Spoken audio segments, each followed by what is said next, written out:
Hey guys, you are watching your anime world. How are you all? Please support to subscribe this channel for watching new interesting stories. So in this video, we will see what if Deku and Tomura became unlikely allies. Here is short summary. Tomura definitely doesn't like the adorable sunshine that is Izuku Midoriya, and Izuku definitely doesn't like Tomura Shigaraki, and yet, or after the mall encounter, Tomura and Izuku realize that neither of them have truly ever felt understood, seen, and they bond over their similar lives and traumas. But before we start, if you want more stuff like this, then be sure to subscribe and like this video. And if possible, share this video with your friends. Now let's start the story. Shigaraki sat in his room stewing, killing all the zombies that dared to appear on the screen. The USJ attack did not go as planned. The infiltration went smoothly, except there was one problem. All Might was missing. He had managed to subdue the heroes present and scatter the students, but the blonde so-called symbol of hope was nowhere to be found. He was furious and forced to fight one-on-one with Eraserhead, who was admittedly one of the more tolerable heroes. The villain decided that he would have some fun as he placed all 5 fingers on the underground hero's bare skin, decaying it and releasing the raw elbow. Tomura then called over Anomu to capture and crush the pitiful, injured hero. Just then Kurogiri appeared, informing them that a student had escaped in an attempt to inform the other heroes. That wasn't something the villain had accounted for. They only brought the low-level NPCs with them to take care of the students and distract some of the heroes as they fought All Might, and that bastard didn't even bother to show up. It wasn't long after he was informed about the missing student that some random kids tried to attack him. Without wasting a second, Tomura lunged forward, fingers extended, aching to decay something before giving up. When he made contact with the girl though, nothing happened. Eraserhead unsurprisingly nullified his quirk. The Greenette thought he was a surprise. The first encounter Shigaraki had with Izuku Midoriya was during the USJ attack. The boy, along with some other low-level NPC, hero wannabes, had defeated a small portion of the league's recruitments. Normally Shigaraki would have ignored the twerp, except he stood out. There was something special about the green-haired kid. Something he couldn't quite put his finger on. The green-haired kid had aimed an attack at Tomura. The attack was powerful enough that Nomu needed to absorb the blow. Shigaraki hadn't expected anyone so powerful to be in the class. He couldn't help wondering what it would take to get the team to join the league. A quirk like his would be a major upgrade. Unfortunately, Tomura wasn't given more time to study the gremlin. All Might finally showed up out of nowhere and started depleting his army of villains. They were forced to retreat and Shigaraki was left to explain his failure to Sensei. Weeks went by as the villain tried to devise a new plan. The goal was to gain new recruits. Networking, Sensei had called it. Some of the UA kids looked to be pretty promising candidates during the sports festival. The only problem is that they're too heroic. That Iida kid, for example, has a good quirk, but according to their informant he's a total stickler for the rules. There was one decent-looking brat in the bunch, Bakugo Katsuki. He's a total recluse and hothead. He had a powerful quirk and seemed to have little to no respect for the hero's authority, a perfect candidate for the league. Shigaraki found himself looking forward to watching Midoriya. He had only seen a glimpse of the boy's quirk during the USJ attack. From what the villain could tell, it was destructive. Even without using his quirk, something drew Tomura to the kid. The broccoli-headed kid could be a useful asset to the league. The way he fought with no remorse for his own body, the way he analyzed his surroundings in such a precise way made everything he did exciting to watch. Shigaraki found himself watching clip after clip of the team. He wouldn't call his fascination obsessive, but he did keep a picture of the Greenette in his back pocket at all times. Midoriya would make a great recruit with all the skills he had to offer. The only problem was the kid's a good guy to the bone. The brat was even encouraging his opponent as they fought. His eyes gleamed when the other student finally used his fire quirk. It honestly didn't matter if Midoriya would choose to join them. He just can't stick around with the heroes. If he could convince the overpowered team to join them, then great. If not, then he at least needed to get the Greenette away from the hero's reach. He can worry about obtaining new recruits later though. The problem at hand is Stain. The hero killer was gaining all kinds of attention when all he's done is kill a few people. It's nothing Shigaraki hasn't done. The 20-year-old couldn't figure out why Stain was getting so much attention and the league wasn't. Shigaraki tried to get the other villain to join their league. The hero killer's philosophy beat though. They met up with him, but when Stain asked what their end goal was he refused. Stain claimed to want a more just world, and after hearing that the league's goal was to destroy it he opted out. It took Shigaraki explaining how they had a common enemy, All Might, and that they should team up just until he's out of the picture. The NPC agreed, which allowed the league to piggyback off of his fame and also hopefully kill the stupid blonde hero. The league planted some Nomus in Hosu to help Stain out. Shigaraki watched from above, observing the whole fiasco. He was pretty bored with the show until a certain green-haired teenager came into view.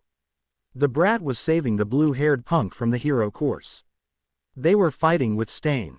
Personally, Shigaraki wanted to berate the other villain for touching what he so rightfully deserved to destroy, but as the leader to the League of Villains it would be dumb to save some heroes in training from his alleged ally.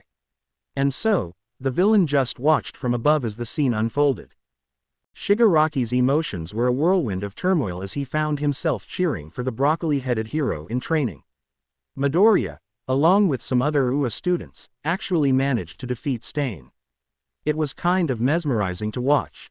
They didn't stick around long after that. They left, and let Stain get captured. The supposed hero killer was captured and behind bars, and yet people were still talking about him. No one was focusing on the league and their contribution. All the news outlets were focusing on Stain and his stupid plan to make the world's heroes more heroic and selfless. The villain had just spent the better half of the day watching reporters and reading news articles on the Hosu attack. For now the villain just wants to stretch his legs. He made his way to the mall. The last person Shigaraki expected to run into was Midoriya Izuku. He wouldn't admit it, but heart skipped a beat when his eyes landed on that messy green head of hair. Seeing the teen all alone, the villain decided to walk right up to him. "You're that kid from the sports festival," he said as he placed his arm around the younger, inhaling the subtle minty aroma. He watched as the greenette mumbled and stuttered out some sort of response. Shigaraki smirked at the teen's ramblings. "This feels like destiny," he continued as he wrapped 4 fingers around Midoriya's small neck. If he tried he could probably wrap his hand all the way around the teen's neck. Midoriya looked up to him then, his beautiful emerald eyes fearfully staring at his face. Shigaraki couldn't help thinking that the teen looked cute. He felt his muscles pulling his mouth into a smile as he asked, "Why don't we spend some time catching up?" Midoriya looked like he was contemplating fighting him, so Shigaraki quickly explained how easily he could kill the greenette and some innocent people too. To the villain's delight, Midoriya agreed to talk. He walked them over to a more secluded area while dragging Midoriya by his neck. Shigaraki actually liked the feel of the soft freckled skin beneath his fingertips. "What do you want to talk about?" the teen grumbled out as they sat down on an empty bench. "Everyone's talking about that stupid hero killer," he hissed out. He looked down to see Midoriya rolling his perfect green eyes in annoyance. "Tell me, hero, why is he getting all of the attention instead of the league?" He could feel every vibration as the younger male answered. "He has a goal, a reason for killing people, but no one knows what your goal is. You just kill to kill. People can at least understand what Stain was trying to do, because like me he was inspired by All Might." Shigaraki tightened his hold at the mention of the blonde hero. Of course, he laughed out as Midoriya's hand came up to grab at his own. "It all comes down to All Might, doesn't it?" he asked, not really looking for an answer. "That's my goal, little hero, to create a world without All Might." He looked down again to see tears in the younger boy's eyes and his freckled hand gripping his sweater. He found himself loosening his grip. The greenette coughed as he beeped in all of the air that he could. "Bless you," with a question mark, the villain said, unsure of what else to say. Midoriya just glared at him as he tried to regain his breath. "Look," the greenette said after a while, "you just seem like a grown man throwing a tantrum. It's not a good look on you." Shigaraki looked at the teen, shocked by his honesty. Had anyone else said that he probably would have decayed them without hesitation, but Midoriya intrigued him. "Then tell me, little hero," he said, bringing his face closer, "what is a good look on me?" His freckle-covered cheeks turned into a soft shade of red. He began to move his fingers upward, caressing the soft green curls at the nape of the young hero's neck. What would you say is the best look for the most dangerous villain in Japan? He watched as the teen's lips opened and closed, similar to a goldfish. He asked when Midoriya gave no response. Should I be an attention-seeking hero only saving people for the sake of fame? He watched as the younger's face scrunched up in confusion and then as his eyes widened with either shock or fear. Suddenly Midoriya was grabbing his face with his hands. He didn't have any time to react as their lips connected in a bruising kiss. He was about to pull away when he heard another UA student. Clever, he thought, realizing that the key was a ploy to get the girl to leave without asking any questions. Not wanting to be outdone by Izuku Midoriya, he deepened the key. He tilted the greenette's head to get a better angle. Shigaraki licked his bottom lip while his free hand grabbed the teen's waist. The greenette gasped at the motions, allowing the villain to explore the inside of his mouth. As they continued to make out, Midoriya dropped one hand to the villain's wide shoulders and with the other hand tangled his fingers into the periwinkle hair. Shigaraki was actually enjoying himself until the teen accidentally or maybe on purpose pushed his hoodie down. The villain suddenly remembered where he was and who he was making out with. With a hard shove he pushed the teen away. Standing up he looked over to the teen who had wide eyes and a hand touching his lips. He just stood there in front of the hero panting and trying to regain his composure. After coming out of his own stupor, Midoriya looked up and said, "Dazed and confused isn't a bad look on you." Shigaraki couldn't help gawking. Shigaraki scoffed at the younger male. "Whatever, let's just agree to never mention this again and I promise not to decay you next time we meet." "Sure," the greenette said with an unreadable expression. Shigaraki nodded before shoving his hands in his pockets and walking away. He knew how to hide in a crowd and quickly made his way back to the hideout. Shigaraki slammed the door to the bar as he walked in. He didn't pay any attention to the patrons as he made his way to the stairs. "Were you out with your girlfriend?" Dabi, one of their newer recruits, asked with a grin plastered on his face. "I don't know what you mean," Shigaraki said, trying to feign ignorance. "I think you do," the league member remarked, following him. "You see," the fire user spoke, "I saw you making out with the little broccoli boy, and I think you like him." Shigaraki halted in his tracks before spinning on the other villain. "Listen here, beep face. I only made out with that brat so I wouldn't blow my cover. I don't like him, okay? I can't like him. If I like him then shoot me." Dabi smirked before firing a finger gun at him and walking away. Shigaraki just growled in response and headed right over to his room. He couldn't like Midoriya. It wouldn't make sense. The teen worshipped everything he despised. And yet the villain couldn't help replaying the scene in his mind. Izuku was still recovering from his talk with Shigaraki. Ochako found him later at the mall. She didn't recognize the villain, but she did ask if he was Izuku's boyfriend. The greenette was quick to correct her, telling her that they were only friends. The brunette just smirked, saying that his secret was safe with her.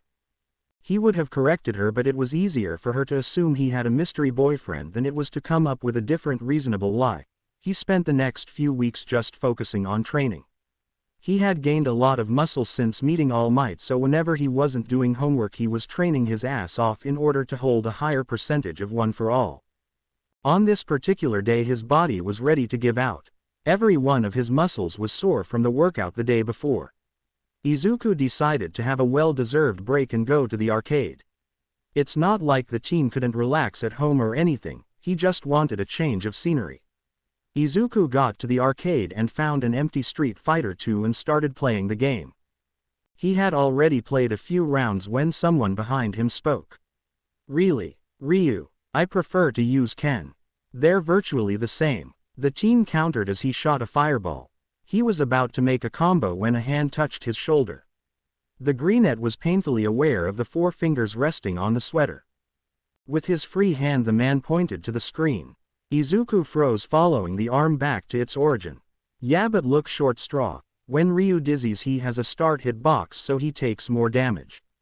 He's also a better character to play at a distance so you can't box in your opponent as easily."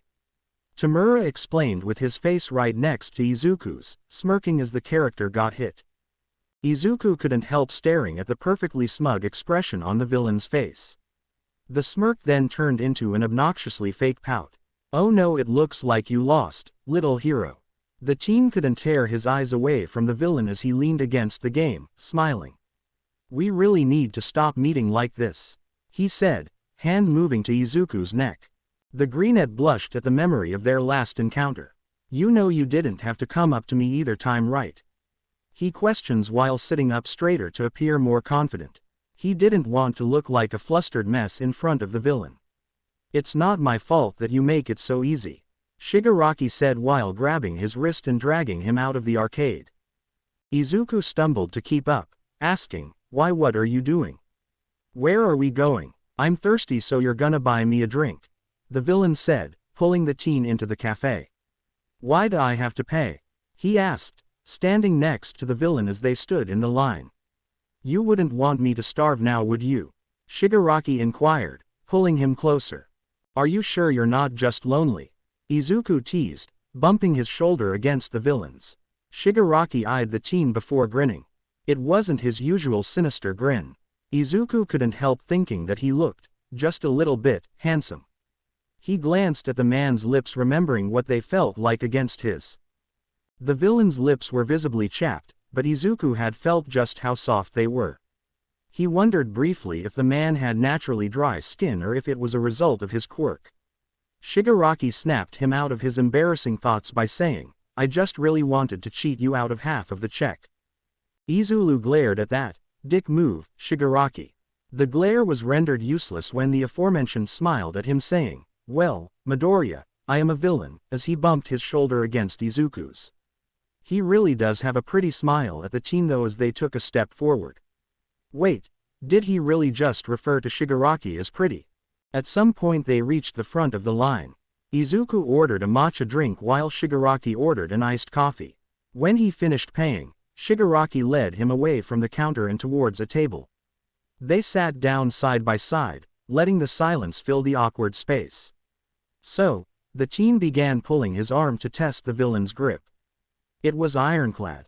He ducked his head, fiddling with the edge of the table as he asked, "Why did you key me back at the mall?" He didn't have to look up to know that the villain was thrown off by his inquiry. After a while Shigaraki answered with, "Well, I didn't want to be outdone by you, so I figured I could at least be the better keyer." Izuku blushed at the strange admission. "For what it's worth, Shigaraki, I thought you were good." "Just good." The villain laughed. "Hey, don't laugh. It was my first key, so it's not like I have anything to compare it to." Shigaraki halted his laughter at that. "Izuku Midoriya, are you telling me that I, the most wanted villain in Japan right now, was your first key?" He looked up at the older male, face filled with shame. "Yeah," he answered, almost missing the pink tint on Shigaraki's scared cheeks. Said man erupted in laughter. He held tight to Izuku's wrist as he leaned over the table in his fur of giggles. "If you're going to be a dick about it, then I take it back, you're a terrible keyer." The villain wiped imaginary tears from his eyes as he turned fully to face the UA student. "Oh, you don't mean that," he said, bringing his face close to Izuku's. "I remember you being just as out of breath as I was." The hero turned an even deeper shade of red due to their proximity.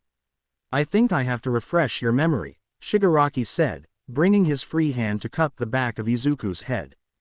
The teen's head was reeling. This is not how he was expecting today to go at all. The villain is now far too close for this to be considered playful banter, right? The dude is literally towering over him, and even though he could kill Izuku in an instant, the greenette is finding himself a little excited to see where this is going. "Izuku," the man said in a raspy voice while cradling him in his arms, their faces so close that Izuku could feel his warm breath brush his cheek. The moment was strangely intimate. Izuku could feel just how red his face had gotten. "Can I key you again?" The greenette found himself choking on air. Did this supervillain really just ask for his consent? Could he say no? Did he want to? Something about the whole situation sent a tingle down the hero's spine. "People could see us," he pointed out with a shaky breath. The villain let out a soft chuckle, one that made the teen's heart swoon. That didn't stop us before, he said with the softest, most welcoming smile that Izuku had seen, but that didn't answer my question. Izuku stared up at the villain, mesmerized by his ruby eyes as he replied in a soft whisper, "Yes please." Shigaraki tilted Izuku's head to the side before connecting their lips. It was much different from when they keyed in the mall. That time they were desperate to outdo the other, but this time they just were. It was soft, and gentle, and nothing like Izuku had expected it to be. Not that he expected a second key or anything. The greenette had no complaints and Shigaraki's tongue brushed other his lips. He realized in a haze that the villain was asking for entrance. It was a stark contrast to the 20-year-old's usual demanding attitude. Izuku was just about to give the villain access when his name was called. He pulled away and Shigaraki looked to be almost hurt. I'm gonna the greenette was interrupted with a squeeze on his wrist. The thought that Shigaraki was going to kill him right after their little shared experience had briefly crossed his mind, but that couldn't be the case. If Shigaraki wanted him dead, he would already be dust. The tight grip coupled with the downright scared expression on the man's face said it all. "Hey," the teen said, as he placed his free hand on top of Shigaraki. "I'm just going to go get our drinks." He flashed a hopefully convincing smile at the other, "I'll be right back." With his hand now free of the villain's grip, Izuku walked over to where the barista placed their drinks. He stood there for a moment. He was technically free right now. Shigaraki wasn't holding him hostage. He could walk out right now and call All Might or some other pro hero and tell them about Shigaraki. That would make sense for him to do. For some reason though, Izuku didn't want to leave the villain alone. It wasn't even because he feared that the man would hurt a civilian in his absence. Izuku wanted to stay because Shigaraki looked genuinely hurt at the thought of being left. Maybe the villain wasn't as far gone as everyone thought. He is human after all. With that in mind, the teen sat back down. Apparently he had been gone long enough for the villain to regain his composure. They both sat there for a while, sipping on their individual drinks. Things were once again awkward. "So, do you come to the arcade often?" Izuku asked, trying to make small talk. A sound halfway between a laugh and a scoff escaped the older's lips. "Only when I'm not training with sensei and the people in the league aren't hassling me." Izuku made a mental note that he made no mention of any family members. "I mostly play on my PC or Switch though. I only really come out when I need air." "Air from what?" the teen asked, leaning forward. Shigaraki directed a pointed look at him. "Look, little hero, as much as I would like to dive into all of my mental problems, that's a little personal." Izuku rolled his eyes at the villain's standoff-ish attitude. He opted for, "What's your favorite game right now?" instead. After thinking for a bit, Shigaraki replied with, "Puyo Puyo Tetris."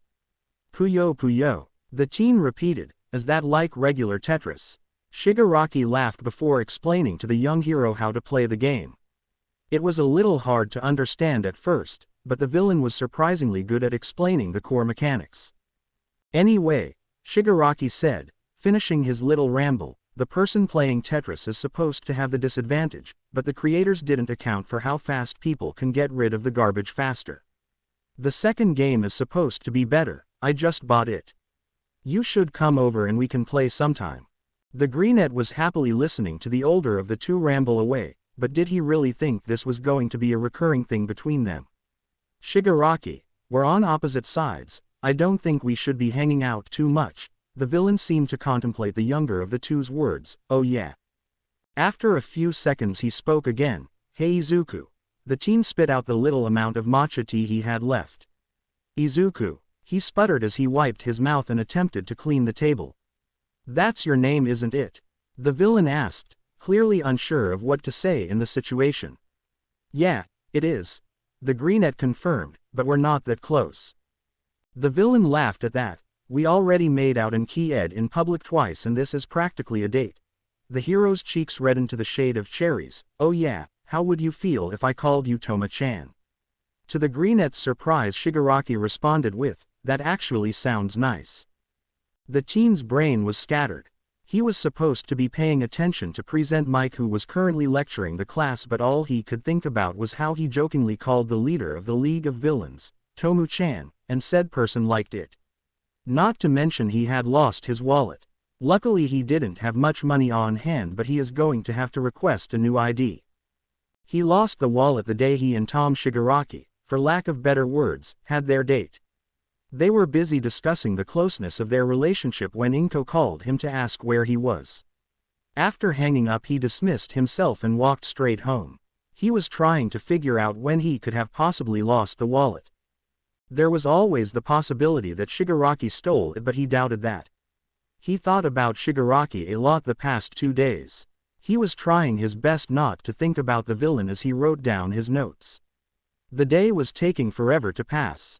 Unlike the last few weeks, the last few days were passing painfully slowly. Apparently it was enough to concern his mentor. Right before their hero course training, All Might pulled the Greenette aside. "Young Midoriya, I have noticed that you've been distracted the past few days. Is there anything bothering you?" The boy just stared up at the hero. Had he really been that obviously? "Yeah, I'm totally fine. There's nothing to worry about," he blurted. All Might just stares down at him, concern written clearly on his face. Logically there was no way the blonde knew about Shigaraki, but the longer he stared the more unsure Izuku became. "Midoriya, she wants you to know that you can trust me, so no matter what it is, I will do my best to help and be here for you." The words warmed Izuku's heart. He really was a true hero. "It's dumb really, there's no need to make it a whole thing," the Greenette said, trying to end the conversation the quickest way possible. All Might raised one of his golden eyebrows. "If it was nothing it wouldn't be affecting you so much." Izuku sighed loudly. There was truth in the words, but the team couldn't exactly go around talking about his not one but 2 meetups with Shigaraki. Izuku thought for a while before answering, "There's this boy who I've been seeing." "Oh," the hero responded with, clearly taken aback by the confession. "Is this a romantic relationship?" "Oh no," he replied a little too quickly. "No, we're just friends I think," he said, twiddling his thumbs. "I mean we have Ki-ed, but I don't think we're together, because I mean we've only met a few times." He continued to ramble on, making sure to keep the villain's name out of it as well as the fact that he's a villain. As he flusteredly explained, All Might's face began to soften. "I understand my boy. I remember having a crush or two at your age. I won't judge you for who you're with or who you like," the man said as he placed his giant hand on the teen's shoulder. Izuku relaxed at that. "Just make sure that you don't get too distracted thinking about your boyfriends." Izuku's cheeks reddened as he told the hero, "Wait, he's not my boyfriend. I'm not even actually sure if he's my friend." He was cut off with All Might's boisterous laugh. "It's okay to be flustered over a crush, and we can talk about this later, but we should get to class for now." Izuku just nodded, cheeks burning with embarrassment. The hero in training was doing all he could to focus on his training and studying instead of thinking about a certain surprisingly charming villain. The Greenette was thankful when the class finally ended and he was able to walk home. On his way out a certain ash-blonde teen caught him. To Izuku's surprise he offered to walk the Greenette home. The whole encounter felt strangely like déjà vu. Izuku was reminded of the time Katsuki jumped him, complaining about his sudden quirk. Either way he agreed to the explosive teen's offer. The two were quiet for the most part, but he could feel Bakugo staring at him. Neither said anything until they eventually parted ways, exchanging brief goodbyes. Izuku walked the rest of the way home. He was not looking forward to the inevitable brooding over her wallet and boyfriend that was bound to take place. The teen was hoping to take a quick nap before having dinner with his mom, only to walk in through the front door and find Tomura Shigaraki sitting rather comfortably on the living room couch. "Oh, there he is," Inko said, calling Izuku her son. "Izuku, look, your friend came over to drop off your wallet. Now you don't have to worry about getting a new ID," she said, oblivious to her son's obvious panic. Beside her the villain sat there, smug and smiling as his mouth formed the words, "Hello Izuku. What the hell are you doing here?" Izuku half whispered and half yelled as he closed his bedroom door. The villain shrugged, taking in all of the All Might merchandise in the teen's room. "I thought it was obvious that I'm returning your wallet." Izuku rolled his eyes before locking that door and turning to face the red-eyed villain. "You know that's not what I meant." Shigaraki shrugged again before scowling at all the offending posters. I don't. And how can you possibly sleep or do anything with this blonde creep staring at you from all angles? Izuku rolled his eyes. Don't change the subject, Shigaraki. He watched as the man scrutinized a certain All Might-themed action figure. His face is just so irritating. He groused. When the villain's fingers twitched and he moved his hand forward in a clear attempt to destroy the thing, Izuku leapt towards him to pull his wrist back. The movement startled them both and Shigaraki stared at him with something akin to surprise. How do you know where I live, Tomu-chan? The younger one said in a hopefully more soft, soothing manner. Shigaraki stole his hand back before saying, I have resources, as he continued to look around the room before settling his gaze over Izuku's hero analysis notebooks. The teen moved to hide the books from the villain's view. They stared at each other before Izuku pointed out, I could have brought a friend over. I know you'd stop them from hurting me. He had said it as if it were obvious. Izuku watched as the man looked around the room some more before plopping onto the bed. And how do you know that?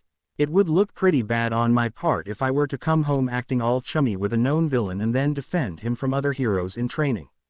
Shigaraki gave him a pointed look. You always play the hero, Izuku, he said after a few seconds of blatant staring. The teen dragged his hand over his face, feeling strangely comfortable around the dangerous individual. Seriously, Tomu-chan, why are you here? The villain smirked at the question and Izuku got the feeling that it was due to the nickname. He motioned for the greenette to sit next to him in the bed, and despite the possible threat he did as he was told. Not so bad, the villain said, staring up at the ceiling. Izuku stared as the man in front of him chewed at his chapped lips and scratched at his throat before continuing with, I want to be friends. For a solid 10 seconds the teen sat there wondering if he heard right.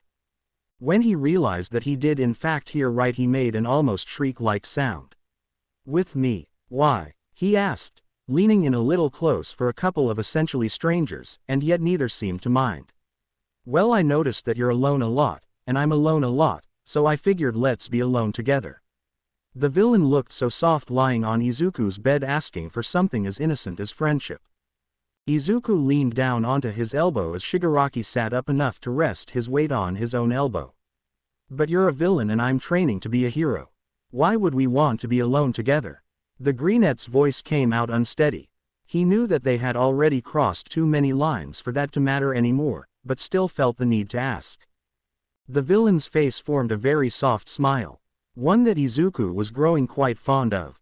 He leaned ever so slightly forward. There was still space between them, but it was close enough that their breaths mingled in between them. Shigaraki grabbed his chin very gently before saying, we're alone right now. The teen felt his breath hitch as their lips connected. Izuku didn't want to admit it, but the two of them fit so naturally together. He let out an embarrassing whine as they parted. He gazed into the villain's glowing red eyes. You can't say you didn't feel anything, he teased, and Izuku couldn't help agreeing. He couldn't just give Shigaraki the upper hand though, so half-dazed he told him, I didn't. This time the kids were much deeper, almost like Shigaraki was urging whatever strange feelings he had into it. Izuku gave no resistance as the villain pulled their bodies closer. The teen surprised himself by climbing on top of and straddling the villain's lap. He could feel said villain grinning, and Izuku couldn't help giggling into the key. Shigaraki pulled away, lightly pecking on the greenette's lips. He lightly caressed Izuku's cheek, careful to keep one finger raised. What do you say, little hero? One look at the villain's flushed face was enough to make him cave. Yeah, okay, he breathed, leaning into the other's embrace, but I'm not giving you any UA information. Izuku felt more than he heard him laugh beneath him. What? He pouted, resting his chin on the other's chest. Shigaraki's expression softened as he said, I won't ask you to betray your precious heroes if you promise not to turn me in. Okay, the teen agreed, before smashing their faces together. Despite his more lanky build, Shigaraki was quite muscular. As he ran his hands over the villain's arms he could feel the muscles hiding just beneath the clothes. A hand was placed at the small of the young hero's back. It didn't take long for Shigaraki to find the hem of his shirt. His other hand moved to grip Izuku's hip, keeping him firmly attached to his lap. Izuku could barely do anything more than tangle his scared fingers in the man's tangled hair, quietly beeping when he accidentally rocked his hip forward. Shigaraki took the opportunity to bite his lips and key a trail down his neck, nipping softly on the sun-keyed skin. He pulled at the teen's shirt collar, looking up at the greenette for approval before beeping a hickey onto his skin. Shigaraki worked on the mark for a few minutes before pulling away and admiring his work. Izuku took the chance to catch his breath before placing his own set of keys and kitten licks on the villain's jaw. Shigaraki was humming his appreciation as a knock sounded at Izuku's bedroom door. They both jumped, somewhat killing the mood as Inko spoke. "Izuku, dinner's ready. Will your friend Tenko be joining us?" she had asked, completely unaware of her son's shenanigans. Izuku climbed off of the villain, painfully aware of the semi he was sporting. If his smirk said anything, Shigaraki was just as aware. "I would love to stay for dinner, Miss Midoriya," he responded while maintaining eye contact with Izuku. The teenager just rolled his eyes, fixing his outfit before heading to the door. Before unlocking it, he turned to the villain. They made eye contact as he asked, "Tenko?" Shigaraki sighed, saying, "It's my dead name. I can't exactly go around telling everyone that I'm in charge of a party made up of villains," before unlocking the door and exiting the room. "Oh," was all Izuku said as he followed him out the door. He couldn't help fixating on the fact that Shigaraki said, "dead name." He could have said it was an alias, but he didn't. There must have been a story behind it. Izuku could think about that later though. For now he just had to get through a dinner with both his mom and whatever the heck Shigaraki is to him. "So what were the two of you doing in Izuku's room?"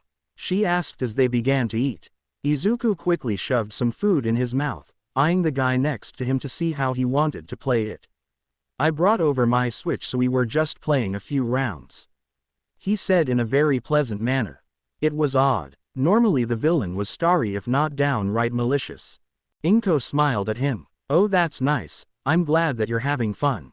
Izuku hasn't had many friends in a while. That seemed to shock the villain.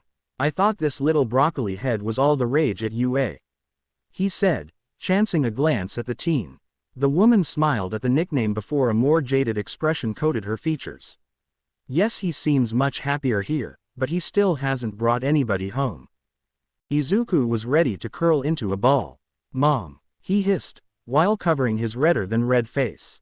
Now Shigaraki knows how much of a loser he is. The man was probably going to forget about him now that he knows just how lonely he really is. To his surprise, Shigaraki just started laughing. He snuck a peek through his fingers to find him gripping his sides during his laughing fit. "Why are you laughing?" he whined as he caught his very own mother giggling to herself.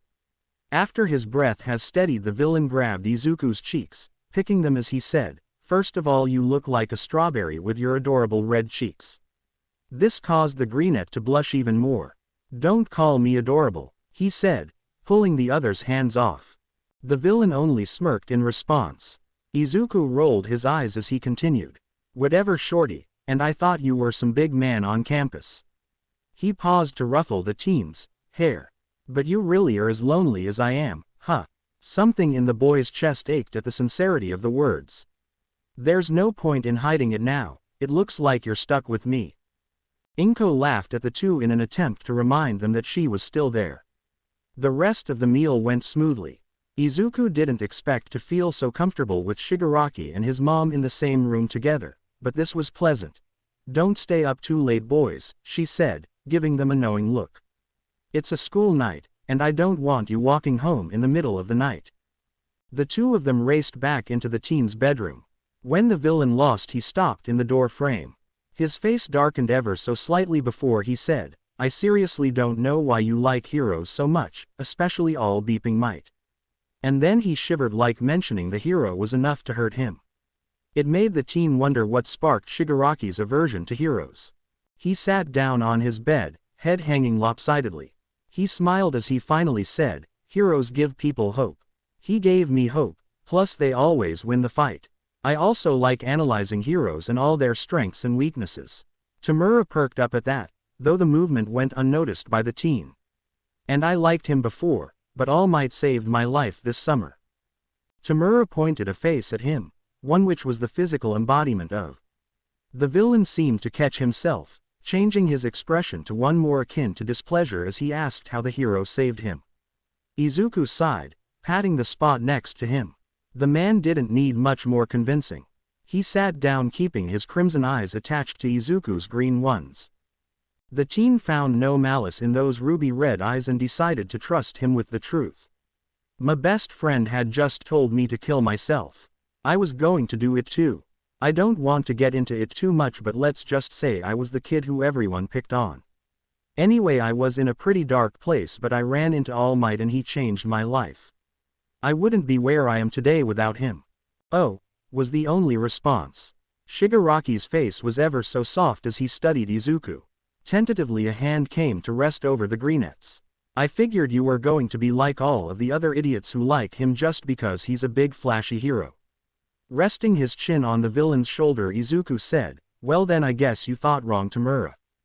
The aforementioned agreed, saying, yeah I guess I did, as he planted a strangely instinctual key on top of the teen's head. They sat there for a moment, Izuku allowing the villain's presence to comfort him, and Shigaraki stewing over the idea that anyone would dare cause this absolute ball of sunshine any harm. Why did you choose to be a villain? Izuku asked, breaking the silence. He felt the older male tense and pulled his hand away a smidge. It wasn't really much of a choice for me. And it's probably also because heroes don't really save everyone. Izuku pulled away to look up at the man sitting next to him. Did something happen? He spoke softly, trying not to frighten his counterpart, but the man only responded with, it doesn't matter, after Sensei found me I learned how selfish heroes really are. Tomura, who is your sensei? He asked, this time placing his hand over the villain's. He sharply pulled away, whispering, I can't tell you, Izu.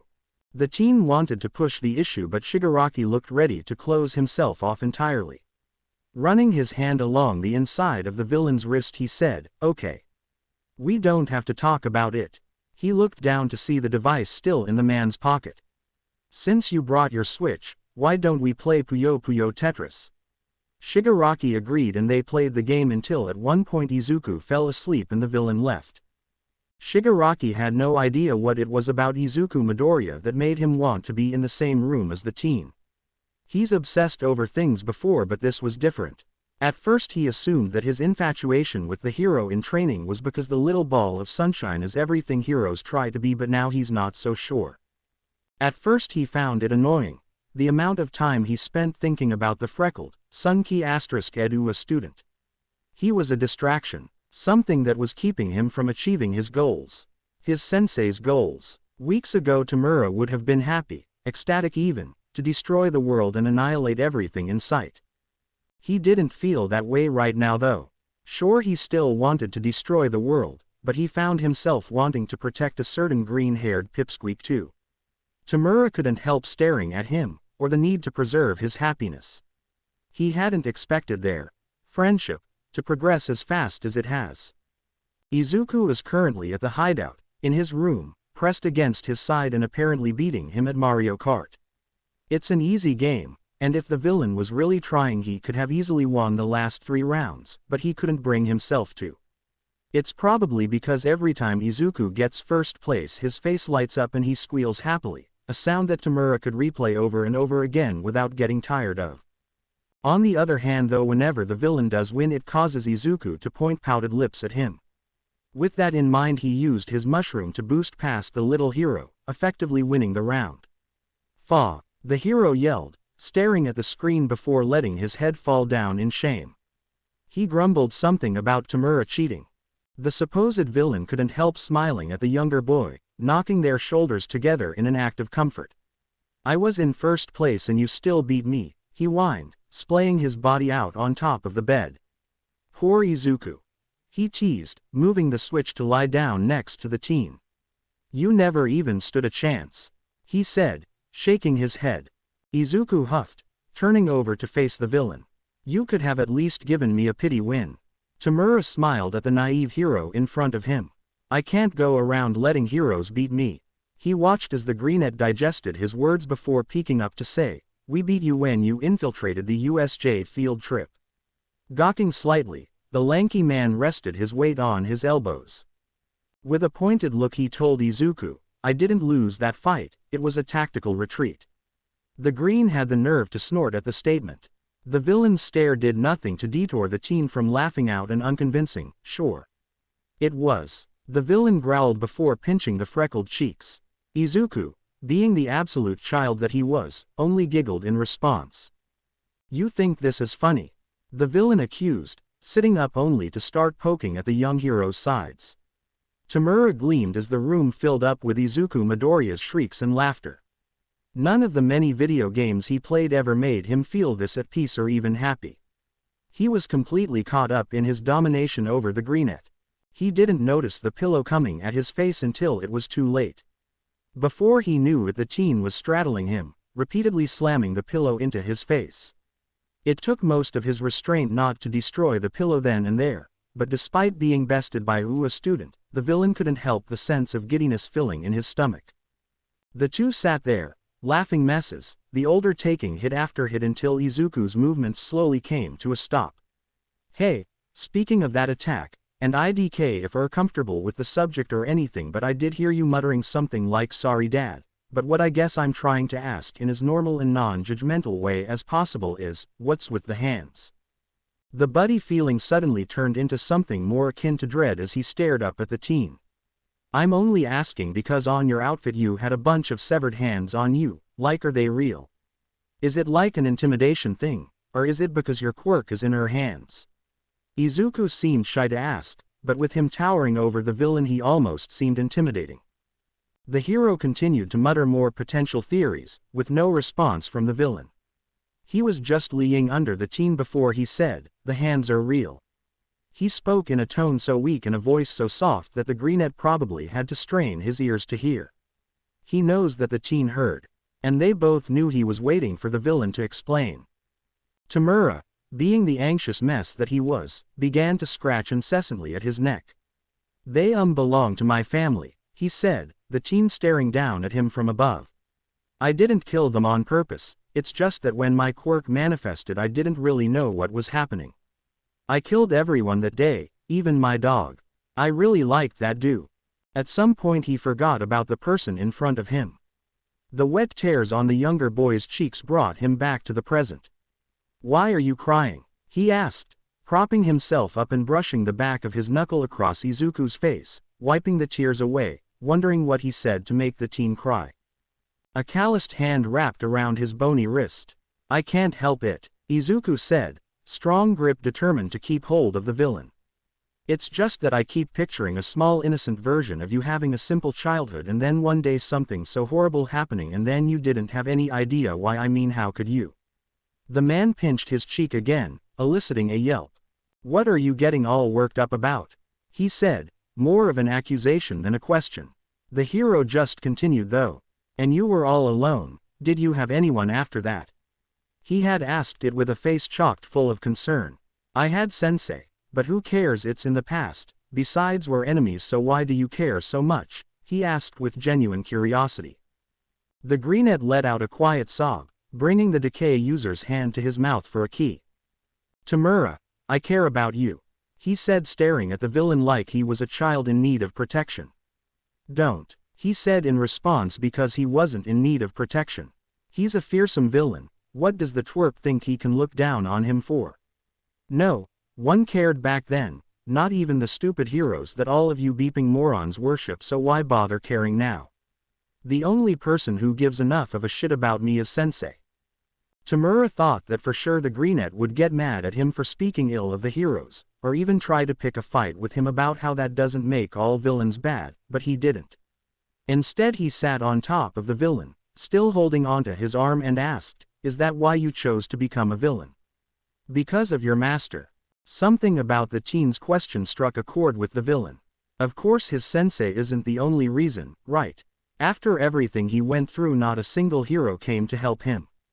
How could he continue to look up to them when they were such major disappointments in real life? But sensei wasn't his main reason for choosing villainy, was he? It was sensei who raised him to hold these ideals, but at the end of the day these ideas are his to have. What does it matter why or how I became a villain? The heroes are all fake. Sensei showed me how fake society is and I am going to destroy society because of it. He needed to nip this in the bud. He can't have Izuku walking around thinking he could steer him away from villainy. Is that you or your sensei talking? There he goes again with that stupid question. Even if the answer were yes, it's still Tomura's decision to go through with all the plans. Don't do that, Midoriya. He noticed the greenette shrink a bit at the use of his last name. Not wanting this conversation to continue, Tomura pushed the teen off of him. He was going to walk away to cool off, but Izuku stopped him with a strong grip on his arm. Something in the young hero's expression became more determined. I'm just saying that it really seems like you respect him, the boy pleaded. Let's talk about something else, the villain insisted. And that might be because after being allegedly abandoned by heroes, he doesn't understand. Shut up, he said, scratching until he broke the skin. And society, he became your idol. It makes sense for you to want to gain his approval. Stop it. He needs to stop talking. And I wonder if these thoughts are really yours or if they're high. Stop psychoanalyzing me, Izuku. The teen was finally quiet. You don't get it, the villain said, dragging his fingers across his face. You didn't kill your entire family. You still have people. The greenette looked incredibly small sitting on his bed, but he couldn't stop his rant. You weren't abandoned. You have people adopting you left and right. He hadn't thought about his past in a long time, but it was all coming back now. You don't have a stupid beeping quirk that destroys everything you touch. Instead you have a beeping great quirk and everybody worships you for it. You will never know what it's like being abandoned and discarded for something you have no beeping control over. The hand that was keeping him in place finally fell. He looked down at the red mark wrapping around his forearm. It hadn't occurred to him how tight the teen was holding onto him until he let go. He looked back up to find Izuku viciously wiping away the tears that were streaming out of his eyes. I do get it, he choked out. It was an ugly sound. One that made the villain cringe when he heard it. You have no idea what I went through, Izuku told him through the sobs. His fingers twitched at his sides. He wanted to scoff and laugh. To tell the teen that whatever he went through couldn't possibly be worse than what he endured. He couldn't bring himself to do that though. For all the hurt the topic brought him, he couldn't bear the thought of further hunting the young hero in training. For all that his hero side annoyed him, Tomura didn't want Izuku to be in any kind of distress. Tomura took a shaky breath. He didn't want the pipsqueak to feel worse, or even come to hate him. With one finger tucked in, the delinquent climbed back onto the bed, beside the greenette. Immediately Izuku curled into him. He didn't say anything, just wrapped his arms around the crying teen. He adjusted them so that Izuku was sitting in his lap.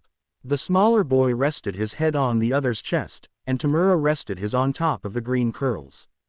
Tomura slowly patted and caressed his back as Izuku told him about his childhood bully. It came as a shock to the older male that Izuku was actually born quirkless. How could anyone possibly want to hurt his precious Izuku? And for being quirkless of all things. It wasn't even like he was annoying anyone. He wasn't doing anything bad like Tomura was. The little nerd was only existing. Trying to remain composed, Tomura held him tighter, placing a gentle key on the teen's head. Tomura swore then and there that if he ever came in contact with one of his tormentors he would make them pay. And that was when the greenette told him that it was Kachan. As in Bakugo Katsuki, the kid from the hero course at UA. This jerk made Izuku's life a living hell and they're just going to allow him to become a hero. Tomura knew how aggressive the explosive blonde could be, that's why he chose the twerp as one of the UA students the league was planning on kidnapping and converting. This is too far though. Anyone could have a temper tantrum, and act all pissy about having a small dick, but who would take that anger out on sweet little Izuku? The villain held on tightly to the boy in his arms. At this point the greenette wasn't even telling him anything, he was just kinda mumbling about different scenarios that occurred in middle school.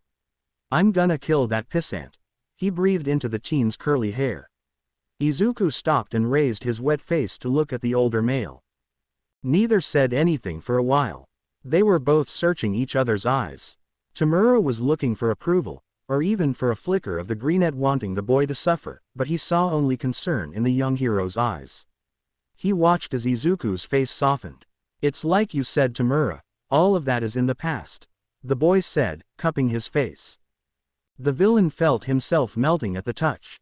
He leaned his forehead against the boy's as he let his anger for the blonde dissipate. When he thought about it, it was his fault that Izuku had to relive those memories, and he didn't want that. He wanted the teen to associate good memories with him. If only he hadn't been such a jerk about Izuku's natural curiosity. It's one of the things he's come to adore about the Greenette. Well, maybe not adore, but he definitely likes it. I'm sorry for getting mad at you. I'm kinda sensitive about my past. Gently, Izuku brushed their noses together. They were so close, and the villain found the younger scent to be comforting. I'm sorry for pushing you, Izuku said, with a gentle voice. I more than anyone should know not to push and prod at people's privacy. It always surprised the villain how understanding and polite the hero brat could be, even to someone as messed up as Shigaraki. You don't have to apologize, Pipsqueak. You're naturally curious, and honestly it's one of the reasons I like you so much. He didn't have to look to know that the brat was smiling, but he couldn't pinpoint what he was smiling for. I like you too, Tomura. A lot more than I probably should. Tomura actually laughed out loud at that. Of course the hero would choose to focus on his feelings of all things.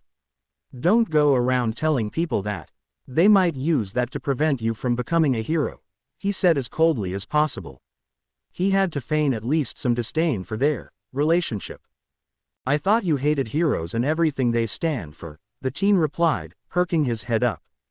Tomura responded with an eye roll, saying, I do, it's just, well, I want you to be happy, and becoming a hero would make you happy.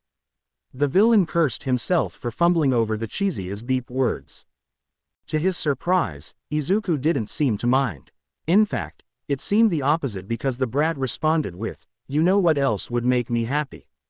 It was amusing. The Greenette had an almost shit-eating grin on his face. The villain just stared admiringly. He replied, not really caring for the answer. He just liked the way the Greenette was staring up at him, while sitting comfortably on his lap. You and me being together. He said it with such a sweet expression on his perfectly framed face. He looked so happy and it made Tomura's heart swoon. The fact that the Greenette was so pretty and perfect. The fact that Izuku wanted to be with him. The fact that Tomura Shigaraki maybe, probably, most definitely was most likely falling in love with the boy in front of him. Wait, where are you going? What's wrong? The Greenette called out as he was tossed onto the floor, because before he knew it, Tomura abruptly stood up. What's wrong? The teen called out again as the man was rushing out the door. He stopped and stuttered out a quick, nothing, and he genuinely didn't know what to say to the little hero. Izuku, his precious Izuku, showed only worry for the villain as he asked, are we not there? Why? Tomura knew what he was going to ask, but he wasn't quite ready for a conversation like that yet, so he interrupted, saying, I'm gonna go ask Kurogiri to make us some snacks. That didn't deter Izuku though. The hero in training proceeded to say, Tomura, if it's too early we see. The villain interrupted him again to say, you stay here, I'll be back in a bit. Together. Tomura pondered the word in his head for a while. He sat just outside the door, not wanting to be too far away from Izuku. He just needed a moment for himself, because what did he mean by together?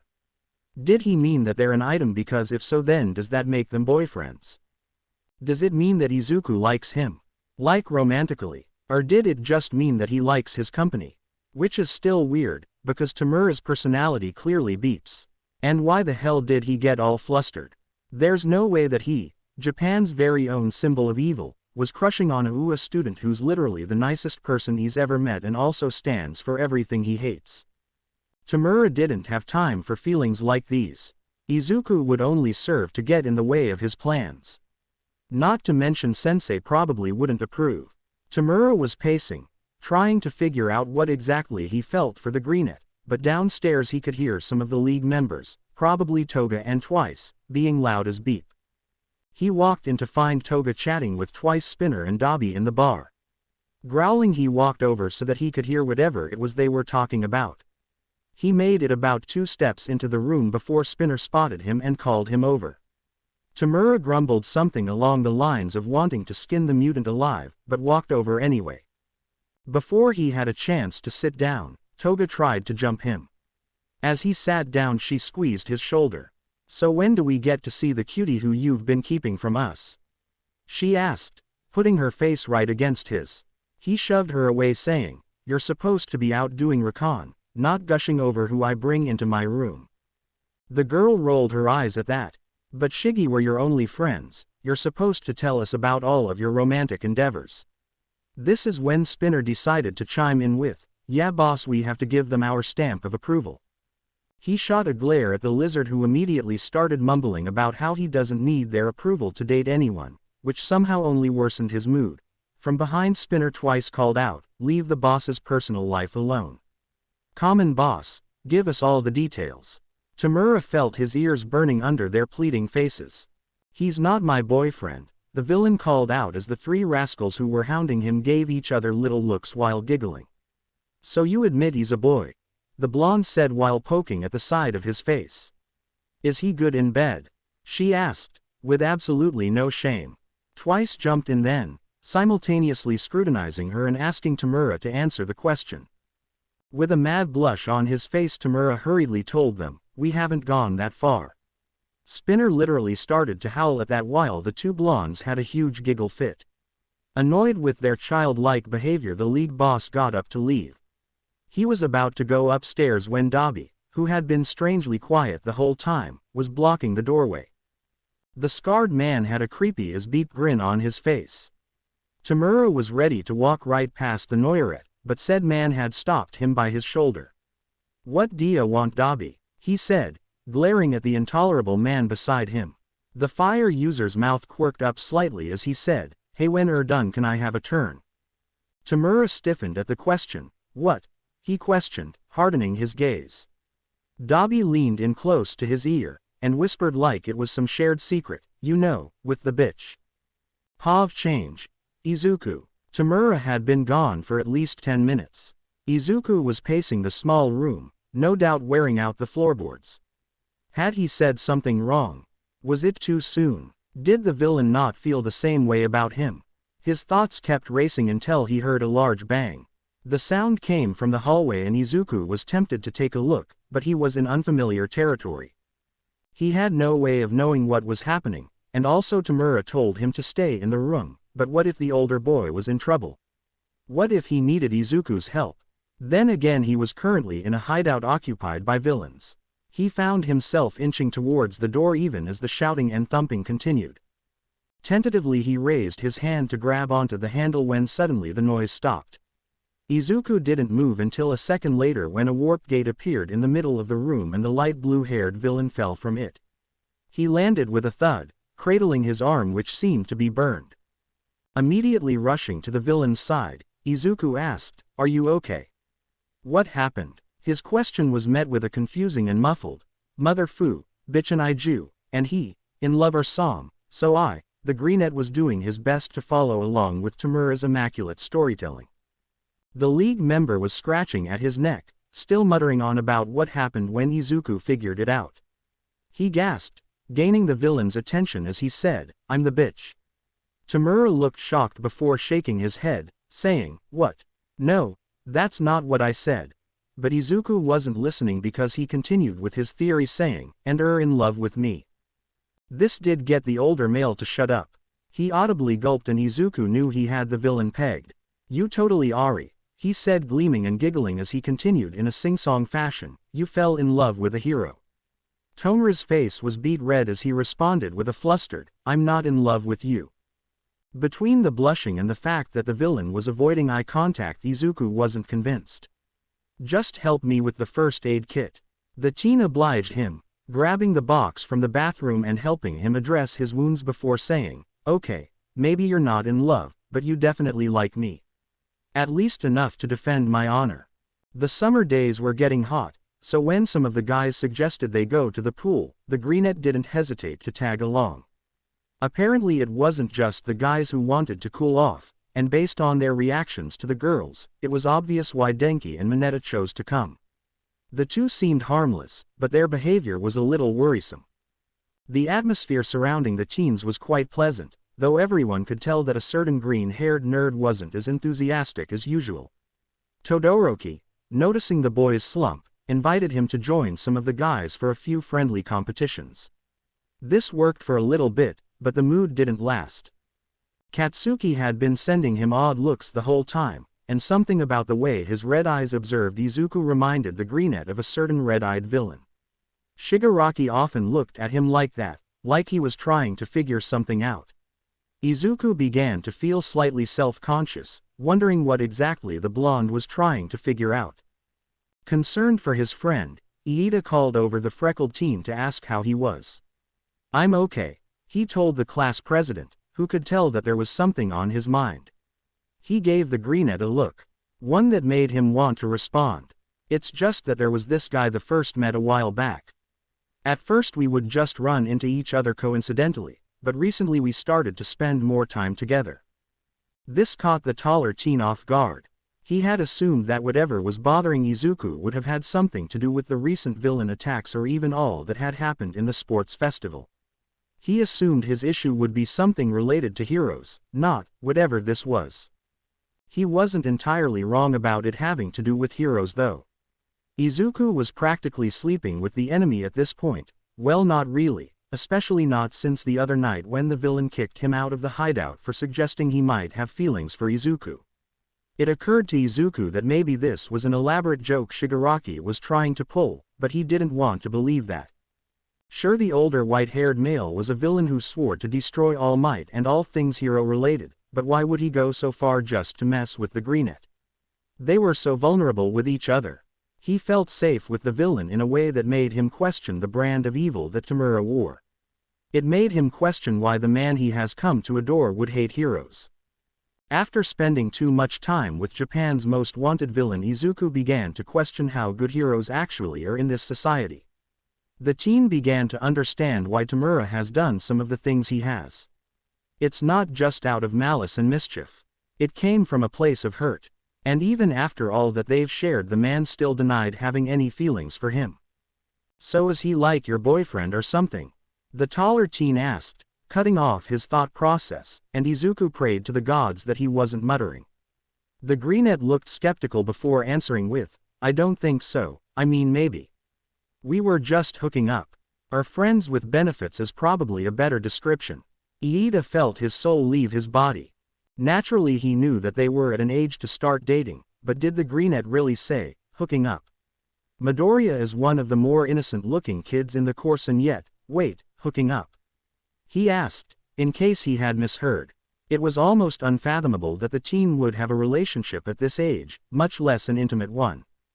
"Well, yeah, I mean, I don't think that either of us intended for it, but sometimes we would key or cuddle and then just start making out." The boy was blushing down to his shoulders, and Iida couldn't believe what she was hearing from his friend. "Midoriya, we are far too young to have those kinds of relationships," he said, interrupting the greenette. The blue-haired teen was fully prepared to tell Midoriya about all the reasons why he shouldn't start a relationship so young, and how he should worry about school and training, but something about the freckled teen stopped him. "But that's the thing," the greenette spoke, "I don't think he feels the same way about me that I feel about him." Iida felt his whole attitude change. He realized right then that Izuku didn't need to be told what to do. The relationship already exists, and he just needs someone to understand and support him, similar to how he supported Tenya when he was worried about avenging his brother. "Why do you say that?" he asked, resting a hand on his arm. Izuku took a deep breath before saying, "A couple of nights ago we were hanging out and we started talking about some personal stuff, and I told him how I felt, but he got kind of closed off after that." Iida, with no idea how to respond, just kinda stood next to him, smiling. "I don't know much about relationships, Midoriya, but I will support you no matter what." They proceeded with the challenges, neither backing down, and being some of the top contenders in the races. Izuku was grateful that even though Iida knew he was going through something, he didn't try any less in the race. When they got to the finale, Aizawa promptly shut down their stamina training and sent everyone home. Afterwards everyone went home, and Izuku went to the beach to clear his head. He was caught by All Might. The tall blonde father-like figure stood before him with purpose. He didn't seem to notice the slight dullness in the boy's personality and instead told Izuku that he needed to train harder than everyone else during the camp. The Greenette has every intention of working his hardest to become a hero, but All Might plans for him to succeed him as the symbol of peace. Of course the boy was grateful for the support and opportunity, but a part of him wonders if becoming the #1 hero is all it's chalked up to be. He agrees with the man, and watches as his hero walks away to leave him alone with his thoughts once more. Izuku stood there for about an hour wondering how his life ended up the way that it did. He's going to his dream school, being mentored by his favorite hero, has a super cool quirk, and somehow on top of it all, he has feelings for a villain. When the teen first turned around to go home he thought he was hallucinating. There, standing in the middle of the beach, was Tomura Shigaraki. But somehow this wasn't an illusion. The villain himself was standing right in front of Izuku. "I thought about what you said," the man said in a surprisingly soft tone, "and I think I like you." The words were extremely unexpected. He assumed that Tomura hated him, or at the very least didn't reciprocate his feelings. But here he was, standing in front of the teen while his hair less shaggy as usual, and in clothes that looked like they actually fit him. Just the appearance of the guy was enough to make Izuku's face heat up, but with the confession on top of it, the teen's face was on fire. "Are you sure?" he asked, instead of saying what he really wanted to say, which was that he likes him too. The taller boy only blushed in response. He quickly turned his head away, probably out of embarrassment. Izuku watched as his hands twitched before turning his attention back to the teen. "Of course I'm sure. Now come on, we're gonna be late, brat." "Late for what?" the teen questioned, knowing that they hadn't made any prior plans. "We're going on a date," the man said with a smirk on his face. "We are?" the teen asked, with clear shock on his face. Tomura, in response, smiled and grabbed his hand, which Izuku only then realized was gloved. The teen blushed knowing how vulnerable the villain was being just by wearing the gloves in public. He knew how paranoid the villain was about being taken advantage of. And yet he was willing to cripple his quirk in order to hold the Greenette's hands. And it was all for the Greenette's well-being. Izuku was so into his own head that he didn't realize they had walked to a movie theater. He did notice however that they walked in through the back rather than the front of the building. "Tomu-chan, why did we come in through the back?" he asked while still holding onto the villain's hand. Tomura pulled him to his side, hand coming up to rest on the teen's hip. He stirred the Greenette to the theater all the way at the end of the hall. "Just because I want to go on a date with you doesn't mean I'm going to pay for the date," the villain whispered into the teen's ear. As illegal as the situation was, it did make him laugh. For some reason it didn't bother Izuku that they snuck into the theater because in all honesty he would have expected at least one part of their date to be illegal. He realized at that point that this was their first official date, well as a couple at least. Izuku started to blush at the realization that he was on a date, a romantic one with Tomura Shigaraki. The theater wasn't too crowded. There were a handful of empty seats and Tomura led him to the ones in the back that for some reason weren't surrounded by as many people. Izuku shivered as he sat down, noticing that the AC was working just fine. "You could have given me a heads up, Tomu," the boy said, wrapping his arms around himself. "I would have worn a more appropriate outfit." He felt dumb sitting on their first date in clothes he had haphazardly thrown on once he was told he was going to the pool. "You know me, Bunny, always looking for a chance to humiliate a hero," the man said with a smirk as he grabbed the hem of his sweater, pulling it over his head. "Hero in training," Izuku corrected, which resulted in the piece of clothing being thrown at his head. "Why do you wear this? I'm going to get us some popcorn," the older male said as he got up to leave. "And don't let anyone take my spot," he said as the first preview started to play. Doing as he was told, the teen carefully pulled the hoodie over his head. It briefly occurred to him that the villain just gave home a piece of clothing. Izuku was swimming in the fabric and it smelled just like Tomura. Tomura came back a few previews later, grumbling about some kids at the concession stand. "They're just some dumb teenagers," Izuku said, cuddling up to his clearly irritated date. The affection did get him to relax though. Tomura let out a heavy sigh, resting his head on the Greenette's. "I wish I could just get rid of all these stupid NPCs," he whispered into the green hair. It was an admission that gave the younger male chills. He knew that if he really wanted to, the villain would have gotten rid of those random kids. Izuku wondered what stopped Tomura from doing just that. The teen pulled away slightly to get a better look at the villain leader. "What's stopping you?" Izuku asked, purely out of curiosity, not because he wanted those kids to die. The question seemed to stun the other. He looked at the greenette with a face that was almost scared. "Because you wouldn't want me to." Izuku felt his heart skip a few beats. Did Japan's most wanted villain, and leader of one of the most dangerous villain organizations, just admit to showing mercy because he wouldn't have liked it? "Don't go tooting your own horn. I didn't spare them for you.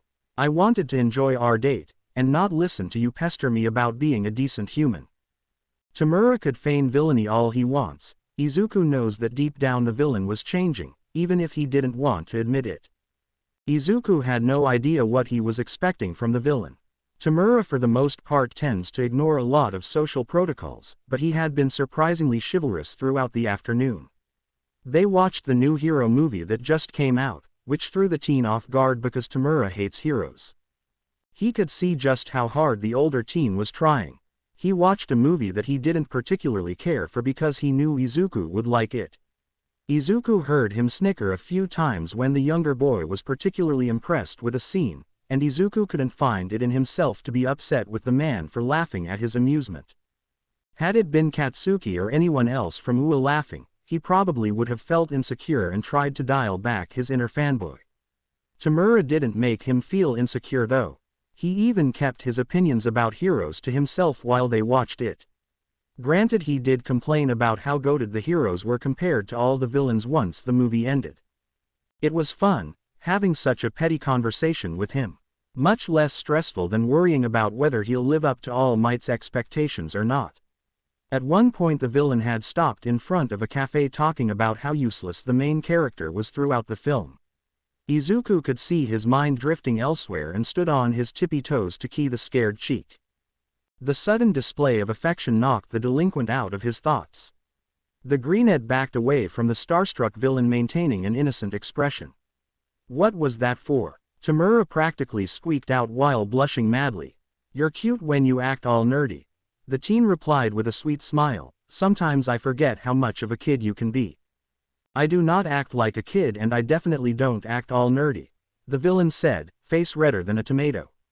Izuku smirked in response. "Oh yeah. I'm pretty sure if you weren't nerdy then you wouldn't know everything you do about superheroes despite hating them." The older male was silent for a moment. "That's different." "No, it's not," Izuku responded, breaking out in laughter.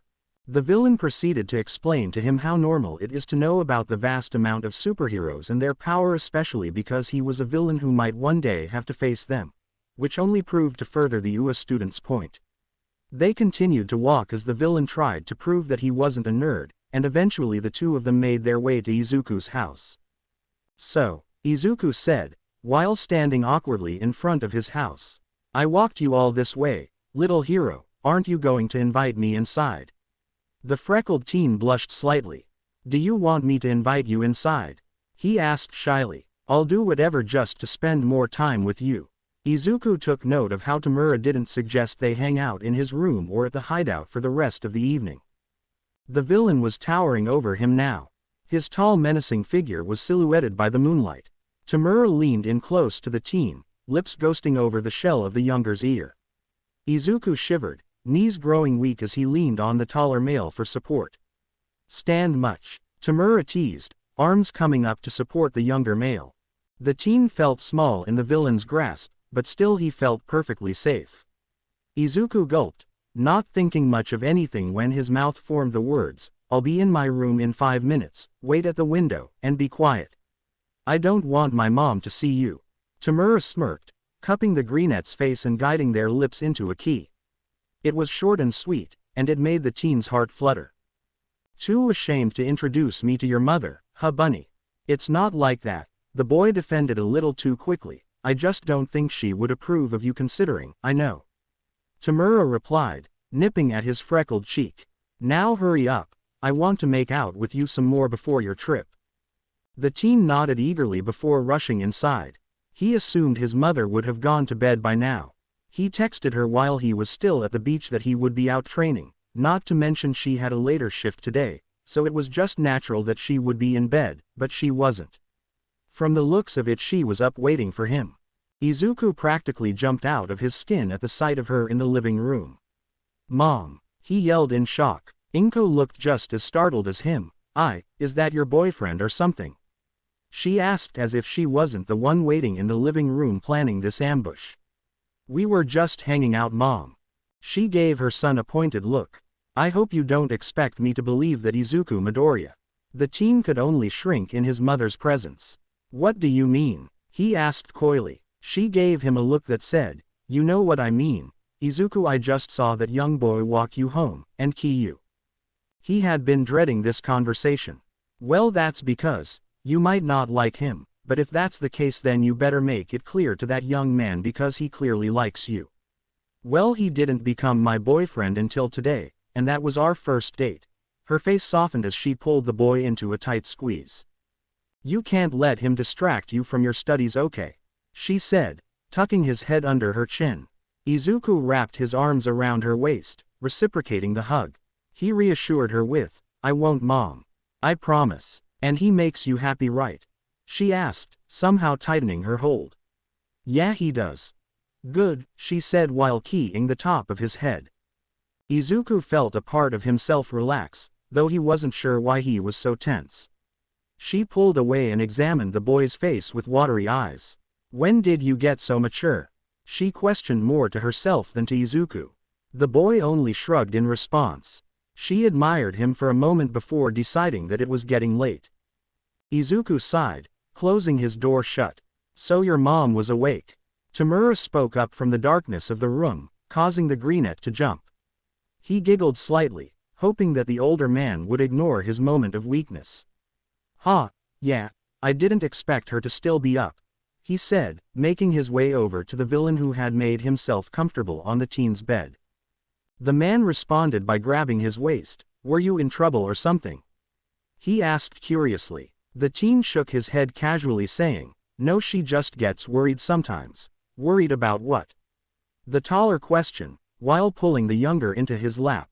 Izuku sat quietly in his lap, searching for the best way to word it, before responding with, "I used to come home late when I would go hero hunting, and even though I never told her about the bullying, I think she knew that something was up." This surprised the older man. Did Izuku mean that Inko was sending him to school knowing that he would get tormented? Tomura was, "Wait, she didn't know that you were that blonde brat's personal punching bag?" he asked, questioning how the abuse could have gone unnoticed by his own mother. Izuku was thoughtful as he answered, "I am not sure, but I know she saw some of the marks." The villain felt something inside him sink as he imagined how the wounds looked like fresh. He'd only seen glimpses of what the scare had become. Before getting to know the teen better, he would have assumed that the scars were a result of his quirk, considering the damage he inflicted on himself at the festival. Dragging the tips of his fingers across the teen's back, he asked, "How bad were they?" Izuku only shrugged in response, almost like he was normalizing the abuse. Seemingly done with the conversation as he grabbed Tomura's hand to fiddle with it. "Show me," the older man said after quietly observing the teen trace the lines on his hands. At that, the greenette stopped his movement to look into his red eyes. It was dark and difficult to see, but Tomura noticed a faint blush on the younger boy's cheeks. The greenette looked down, making no move to entertain the villain's request. With his free hand, Tomura grabbed his chin to get a better look at his boyfriend's face. Upon inspection, he noticed the teen's eyes start to water. "Please?" he asked gently, trying his best to seem comforting. He wanted to know everything about Izuku. The good, the bad and the ugly. He didn't want to pressure him though. He wanted Izuku to feel safe enough to open up to him. Continuing to maintain eye contact, Tomura grabbed the scared hand which was holding his own. He brought it close to his lips, only holding it with 4 fingers despite wearing gloves, and placed a soft key *** in the middle of the palm. He watched as the younger turned a shade darker, and suddenly he wanted to see just how vulnerable he could get the little hero to be with him. Nibbling softly on the inside of his hand, Tomura whispered, "I'll show you mine if you show me yours," he encouraged, and Izuku relaxed against him. "Is this your way of getting me out of my clothes?" The freckled teen asked as something akin to a smirk formed on his round face. The villain chuckled, smiling at having successfully brought the teen out of his shell. Without warning he pinched the teen's side, eliciting a surprised yelp from him. "Horny little shit," the villain accused, while still smiling. "Whaaa," the younger voiced incoherently as Tomura continued with, "I was trying to have a sweet intimate moment but you had to go and ruin it." Izuku held his side defensively for a moment, smiling fondly before frowning and asking, "Does that disgust you?" The question came out of nowhere and Tomura sat there confused for a few seconds before the teen clarified. "The idea of having beef with me. Does it disgust you?" The greenette looked back down at his hands, once again insecure. Sliding off the older teen, Izuku explained how he wouldn't be offended if that was the case, although Izuku would be lying to himself if he said he didn't want to do it with the older male. He went on to basically explain why it made sense for them to keep their friendship status and not to progress any further in their relationship. Tomura didn't speak until after he had listened to Izuku's whole rant. "Bunny," he said, awkwardly placing his hand on the hero's shoulder. Izuku continued to pick at his fingers but didn't pull away. "Are thinking like this because we're on opposite sides of this war or because you don't want to be with me?" He was surprised when Izuku looked up, tears prickling the corners of his eyes. "I'm scared, Tomu-chan. If we become more than what we are then it will only get harder for me to see you as a villain." The sorrow in the greenette eyes reflected Tomura's own unease. He had been having similar thoughts about heroes lately. He found himself thinking that maybe some of them are worth keeping around. Especially this little green-haired one. "Even now I feel more comfortable with you than I do with my friends." Tomura couldn't control the way his chest tightened in response to those words. "It's not like I'm asking you to be my evil henchman," he joked, noting the way Izuku's relaxed at his words. "I just want to be with you," he whispered, testing his luck and lacing their fingers together. When Izuku didn't pull away he smiled, placing his forehead on the shorter boy's. "I want to be with you in ways I don't want to be with anyone else, but I don't want to push you or have you feel like I'm pressuring you." It was very important to Tomura that Izuku feels heard. He doesn't want the teen to be with him because he's too scared to say no. With no reply the villain was getting scared that somehow this was all an elaborate trap to get him to lower his guard. The brat was right, then being together and on opposite sides could get dangerous. But he knew Izuku would never betray him like that. Sighing he admitted, "You make me weak, Izuku. You really do. I would love to say that I hate you, but the more we meet the less I want to see you in harm's way." This time the greenette responded with a tight squeeze of his hand. It always amazed Tomura how strong the kid was. "How can you be sure that you don't just like me as a friend? I mean we're both pretty lonely when you think about it." It was a fair point. One that he combated by surprising Izuku with a bruising key. With the action he pushed the younger boy to the bed. He didn't separate from the freckled teen until he needed to come up for air. A string of saliva connected them, and if the expression on the hero's face was anything to go off of, the greenette was aware of the hardness nestled between Tomura and his thigh. The shock on the younger's face did nothing to lessen the tension in the older teen's pants. "Izuku," he said, after regaining his breath. "I don't know how to say it in a clearer way, I get turned on when I think about or even look at you. Trust me, I want a lot more than just friendship." The shock turned more into uncertainty as Izuku tried to pull his hand away from where Tomura placed their intertwined fingers. "What if you get turned off by the scares?" Izuku questioned briefly as the delinquent fiddled with the hem of his shirt. Briefly dragged his fingertips on the soft sun-keyed skin. "I promise I won't." Izuku stared at him for a long while, searching Tomura's red irises for any trace of a lie. "You're sure?" the young hero asked, almost ready to submit to his boyfriend's whims. Smiling, Tomura nodded. "Okay," the freckled boy whispered, giving the villain permission. Finally having Izuku's consent as well as full access to the younger boy's chest he began to trace each of the scars. The tips of his fingers glided over the healed skin. Izuku was trembling beneath his touch and shuddered when Tomura placed a key on a particularly prominent scar. It was a burn mark, no doubt a result of the narcissistic blonde teen's quirk. "Tomura," the greenette pleaded, as he began to plant soft keys over every new scar he could find. Some were older than others, the only trace of them being thin silver lines. Others were rough and pink, marring his otherwise soft skin. Tomura continued his onslaught of affection, slowly making his way lower and licked the surface of Izuku's well-defined abdomen. The hero beneath him let out a weak gasp. The sound caused an unfamiliar feeling to wash over the villain. He wanted Izuku to make the sound again and was about to continue when a calloused hand gripped his hair, forcing him to look up. He would have been annoyed if not for the way Izuku blushed all the way down to his shoulder. Tomura wanted to claim the young hero. He wanted to be the only one reason Izuku ever looked this disheveled. "Tomuchan, let me see yours." The teen whined pitifully. "You don't want to see mine," he replied dismissively, nibbling on the skin just above Izuku's waistband.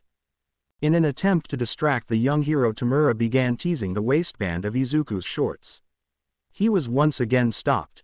"Come on," the greenette pleaded, "it's only fair."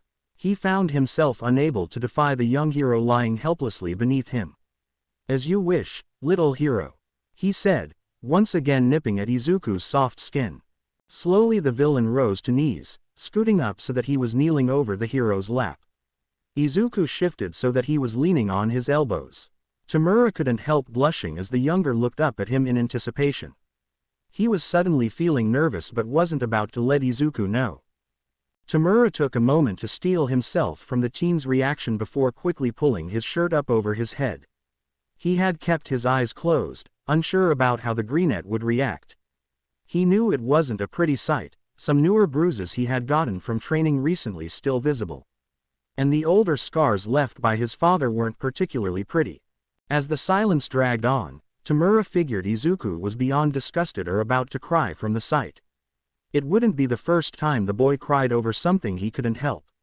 The older boy opened his eyes looking down at the freckled teen. To his surprise, Izuku was looking at him with his lips pressed in a thin line. The boy suddenly lifted a hand and held it between for a moment. Tomura was anxious about what the greenette's next move would be, but didn't dare move.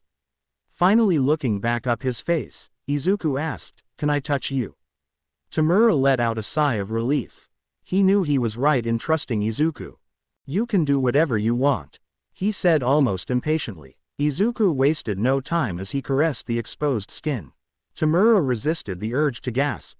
Izuku sat up so that he could fondle him with both of his hands.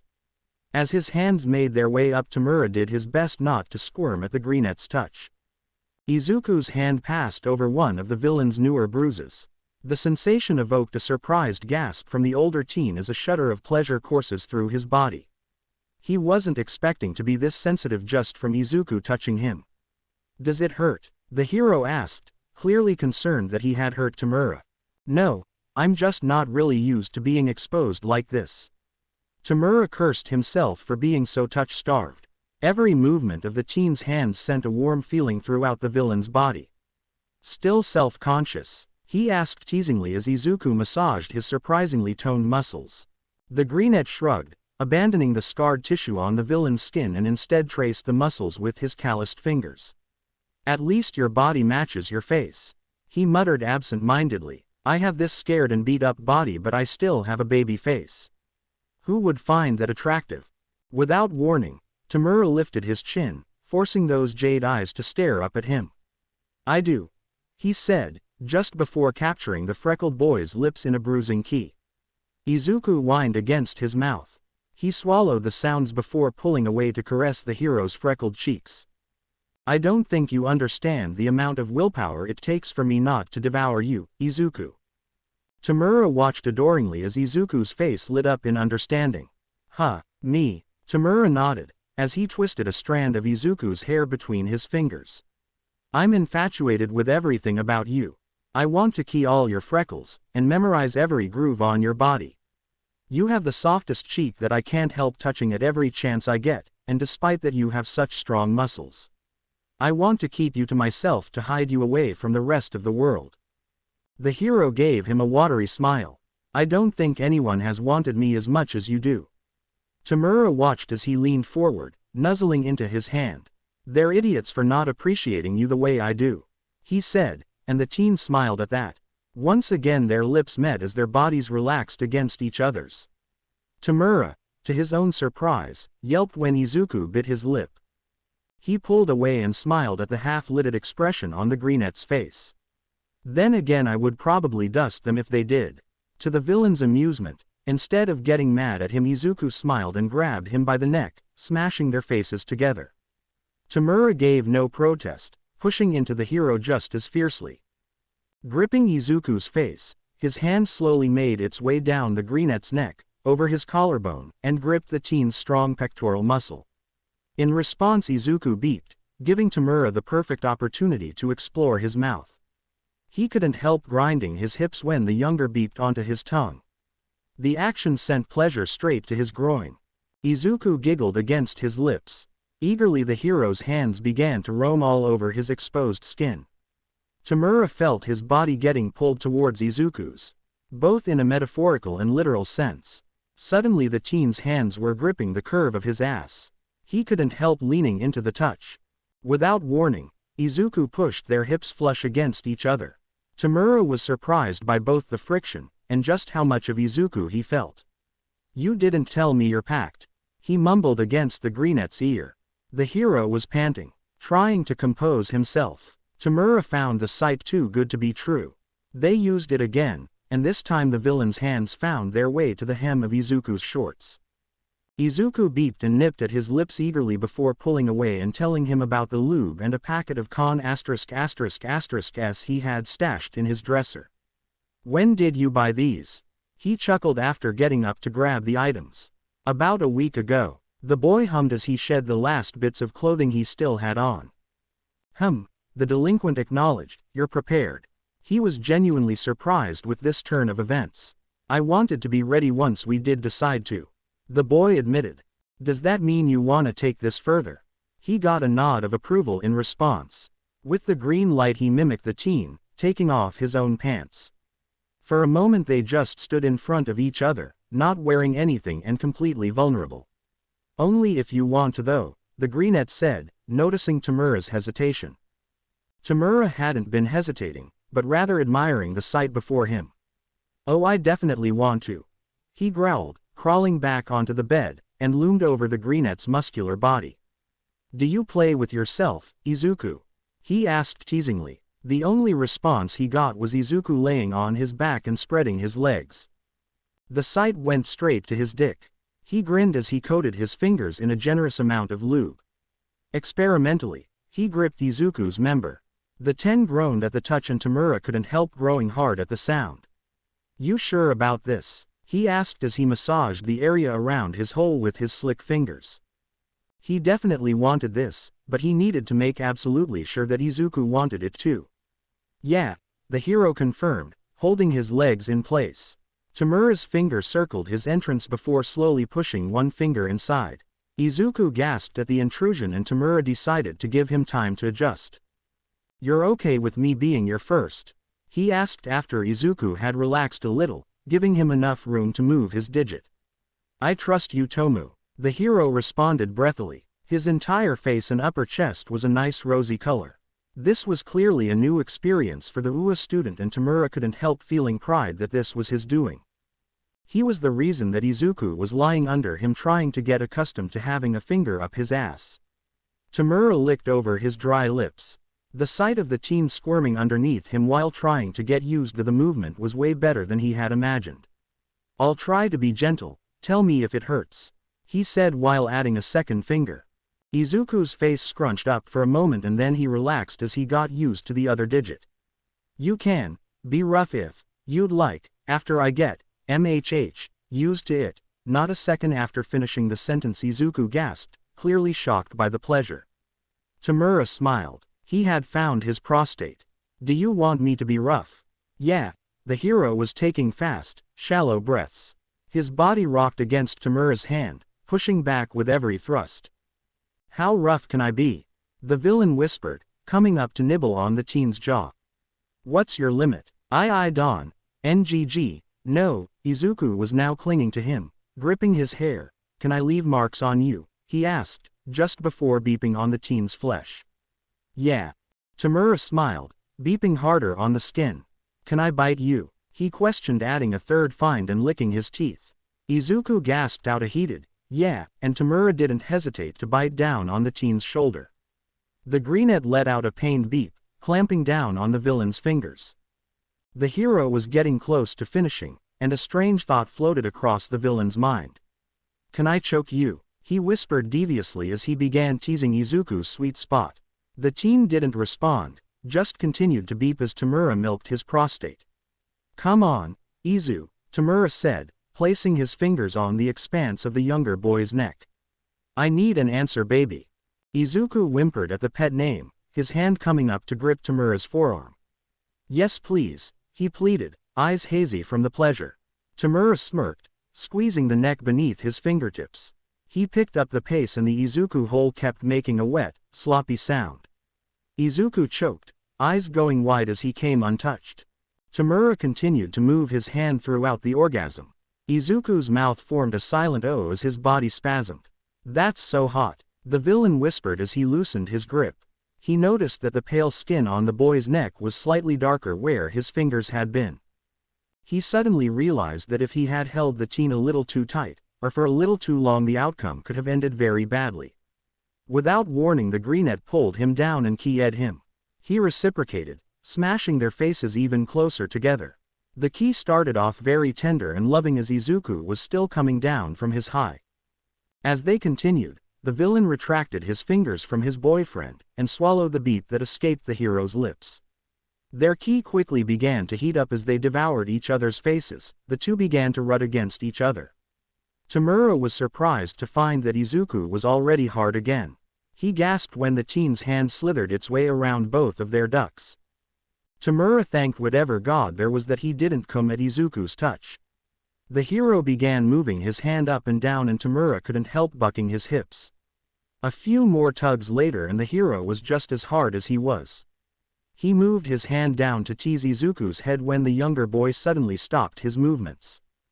"Tomu," the boy said between keys, "I want to feel you inside." The aforementioned found himself thinking, Izuku really is the best, as he went for another key. The greenette just came a few minutes ago and he was already up for round 2. Tomura sat up, once again admiring the hero beneath him. Did the green bean really want to do it with him of all people? The greenette sat up slightly to grab the box of con ******* that he had tossed aside earlier. Tomura gulped as Izuku grabbed one and opened the package. Tomura looked at the circular object in the teen's hand and watched as he clumsily rolled the con ***** onto his rock-hard member. "Just in case, our safe word should be strawberries, or tap my arm twice," he suggested before they went any further. Izuku only hummed in response and he leaned back down, pulling the older boy by his neck. The teen poured lube on his hand only to grab a hold of the villain's manhood a few seconds later. "Got that, little hero?" Tomura asked, noting that Izuku hadn't yet agreed to the safe word. Izuku nodded, coating his member in the slippery liquid. With the confirmation he lined himself up with the hero's prepped hole. "Demonstrate for me," he whispered just before licking the shell of the teen's ear. "Strawberries." The boy beeped eagerly as he tapped the villain's shoulder twice. With that, Tomura pushed his way onto Izuku, capturing the gasps with an open-mouthed key. "Good boy. I don't think I've seen that sweater on you before, is it new?" Izuku blushed, pulling at the hem of the black hoodie. "Yes and no," he whispered as Ochako began to inspect the clothing. "It was given to me by a friend, so technically it's new in the sense that I just got it, but he's had it for a while so it's a little worn out." He looked up, noticing her eyes growing wide. "What guy?" she practically shrieked, inching closer to him. He panicked slightly as he noticed a few faces turn their way, particularly Iida, who looked away quickly after being caught. He was regretting sitting next to her now, because immediately after asking who that guy was she asked, "Does it belong to your mystery boyfriend?" He instinctively looked around, once again noticing the blue-haired teen ducking his head. "Wendy, how do, my who?" Izuku figured that their class president told her something, but he wanted to figure out how much she knew without giving anything away. "Oh look, he's blushing," Mina practically shouted from the seat in front of him. "No, I'm not," he yelped back, a little too aggressively. Everyone seemed to find that funny and began teasing him on his as Ochako so eloquently put it, mystery boyfriend.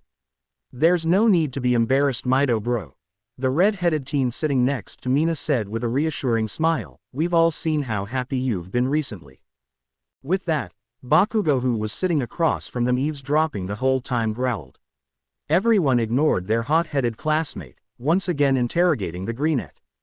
Judging from how big it looks on you, he's either in the hero course or it's an upperclassman.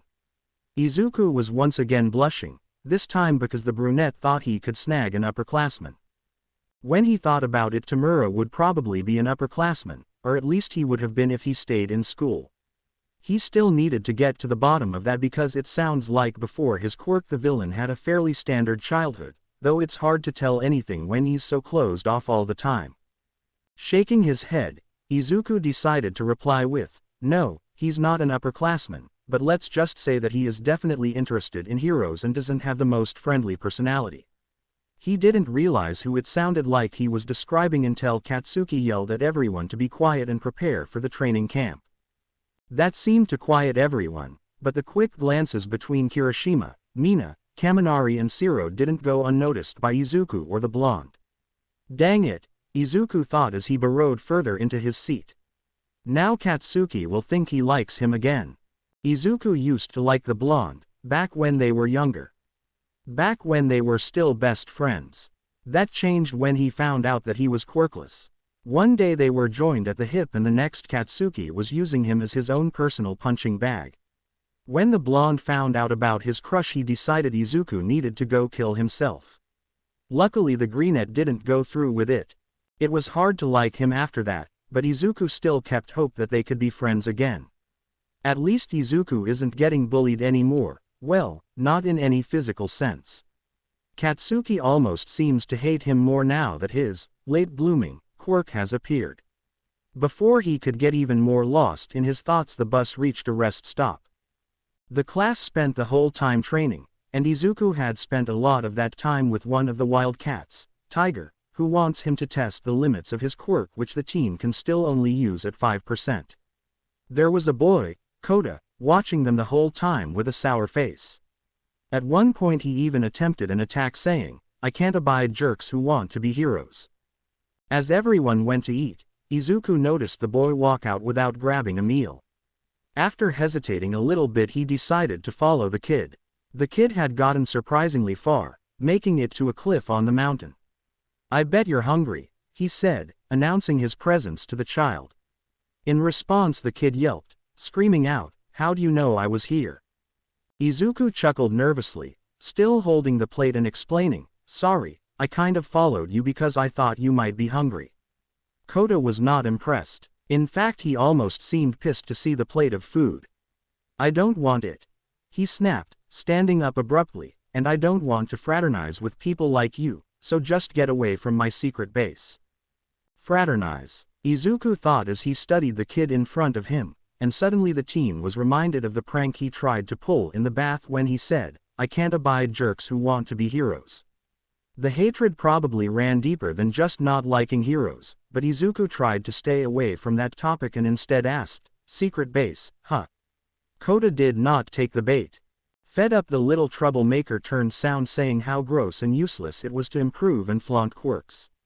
His way of thinking was strikingly similar to a certain scar-faced villain that Izuku knew all too well. Your parents, the greenette started, deciding to change his tactic. By any chance were they water hose? It was a hero with a water quirk. Izuku had figured as much earlier but decided it might be best to bring it up at this point considering he wasn't getting very far by avoiding the topic. The kid's eyes immediately lit up at the mention of the hero. Kota's face scrunched up and he accused Mandalay of telling Izuku. The teen stuttered, saying that it was an educated guess, trying to keep the situation from escalating. It was unfortunate what happened, Izuku said, trying to convey how sincere he was. Kota's face only morphed into an even tighter scowl. He had a lot of rage for such a small kid. You're all freaking nuts, calling yourselves heroes, or villains, and going around killing each other like idiots. For a moment Izuku stood there, stunned. For a person, no, for a child who was grieving, he sure had some mature thoughts. Talking about your quirks all the time, all just to show off. Idiots. It was then that the hero in training realized that it's not just heroes, he's got a problem with quirks and the whole super-powered society.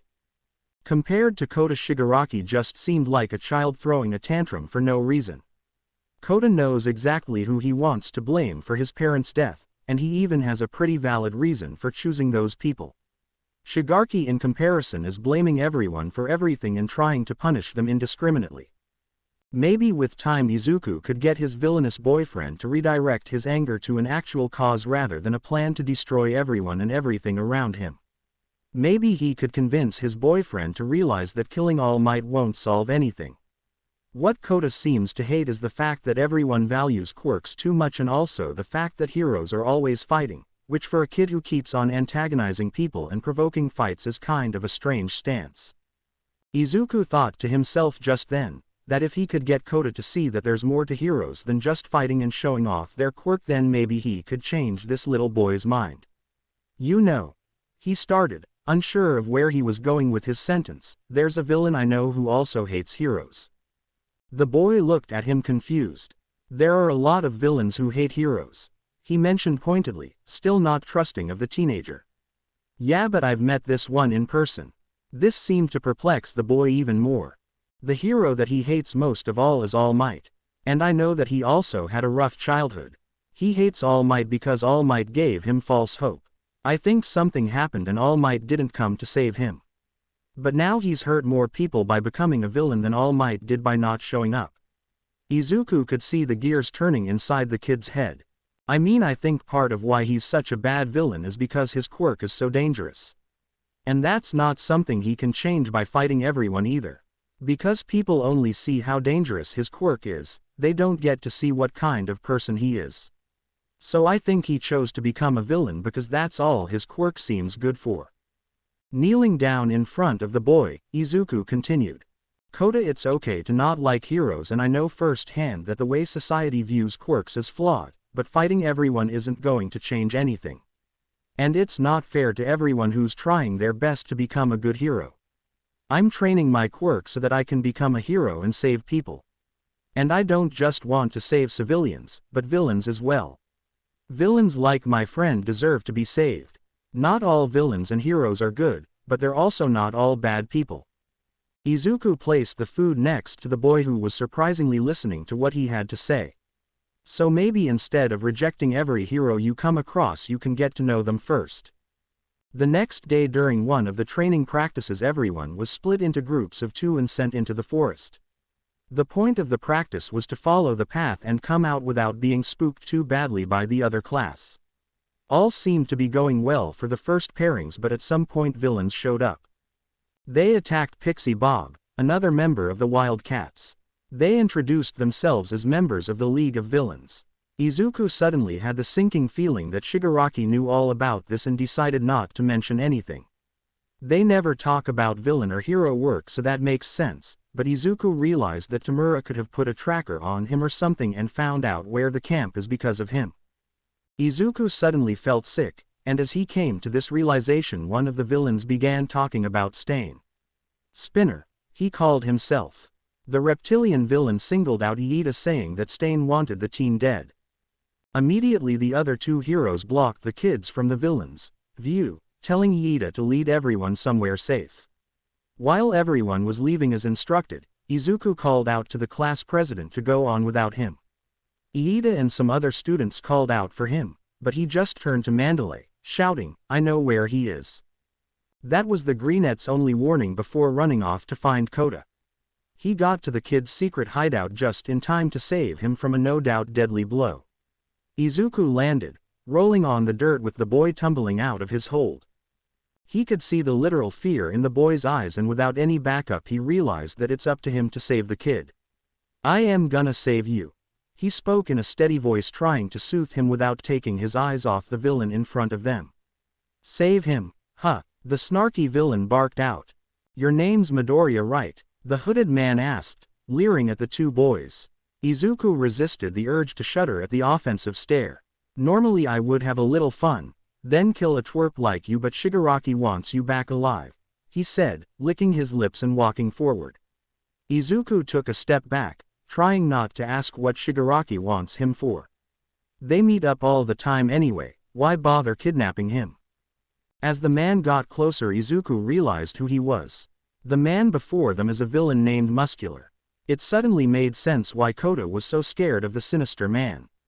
Don't know why he would want to recruit someone so innocent looking. The greenette curled in on himself as the man's eyes raked over his body. Looking at you up close, I can think of one reason.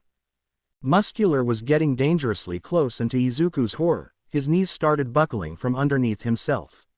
I don't think he would mind if I rough you up a little bit, you know. He was standing only a meter away, looming over the two boys, and smiling like a madman. I think I might just break you in before turning you over to that twink. Izuku felt sick. He wasn't even listening to the man at this point. A large hand reached out towards him. With the little reaction time, the hero student jumped out of the way, trying to create some distance. He landed with a stumble. Izuku looked back up at the villain, only realizing his mistake when Kota let out a terrified yelp.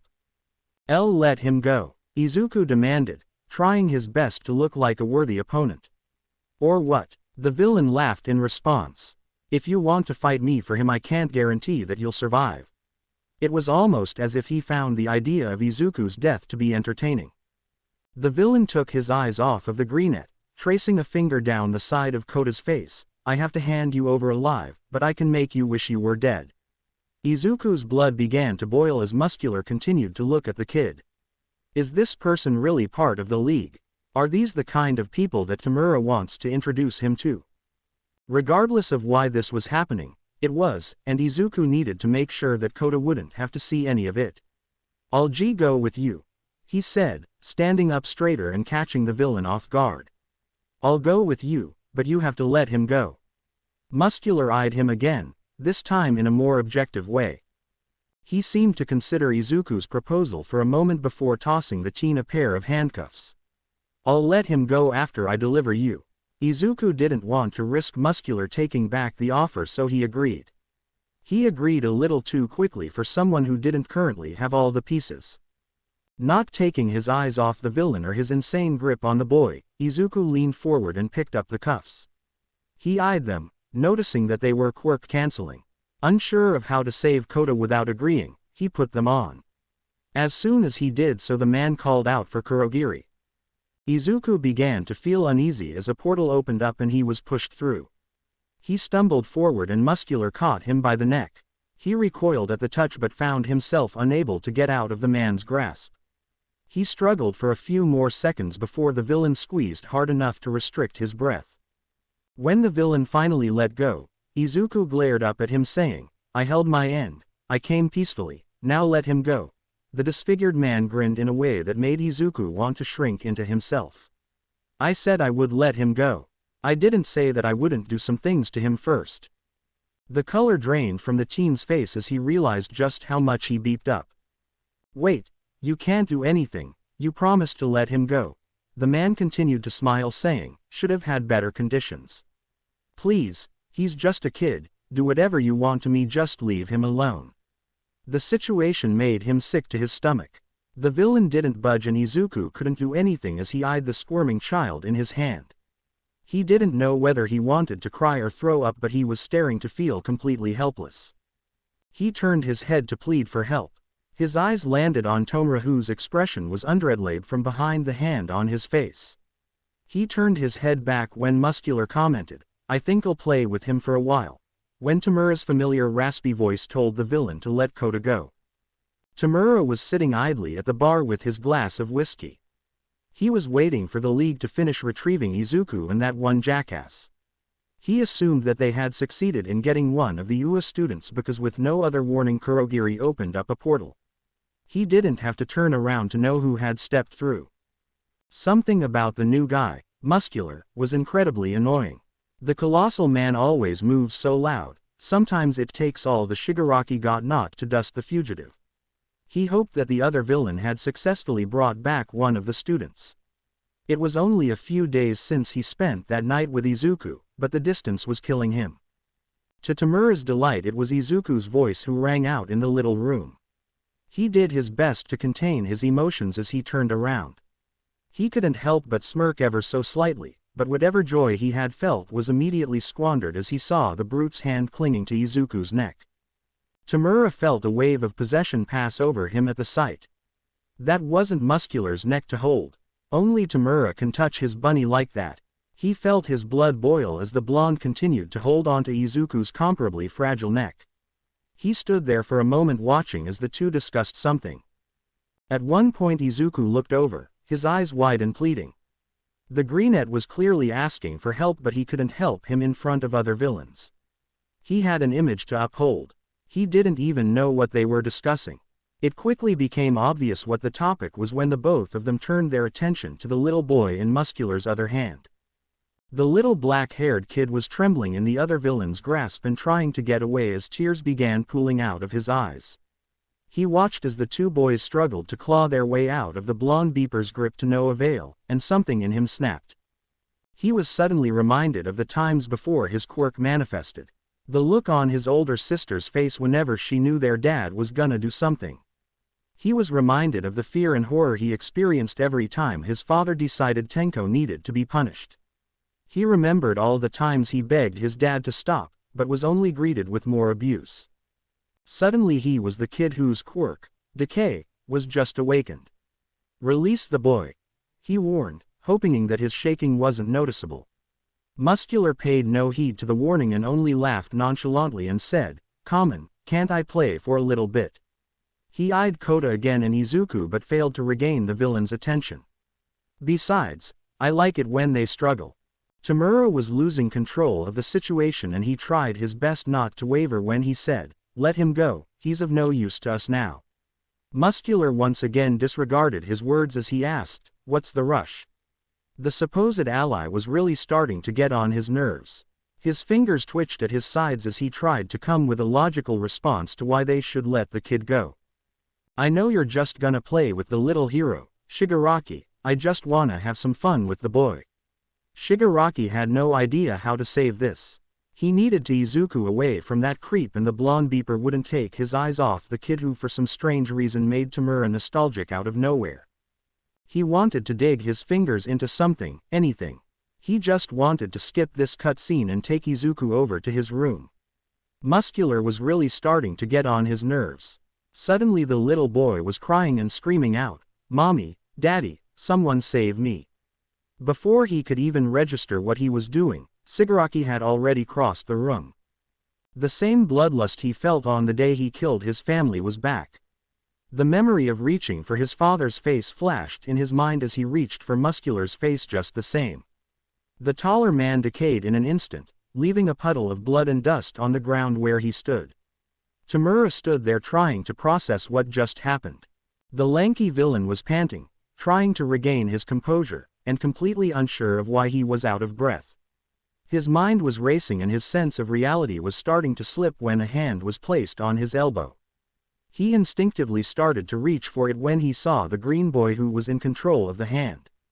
He felt himself calm down ever so slightly until he heard a sharp gasp on the other side of him.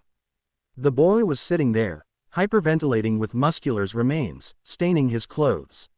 Silently Tomura reached his hand towards the kid. In response the Noirette cowered away from his touch. The reaction wasn't that surprising, most people weren't keen on his quirk. What did surprise him was Izuku's response. The greenette circled around him, shielding the boy from his view and said, "Please don't kill him Tomu, he's just a kid." The teen's cuffed hands were up, a sign for him to keep away and something deep inside of him broke.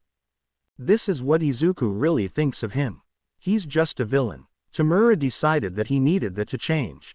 He couldn't have Izuku seeing him as a bad guy every time there's trouble.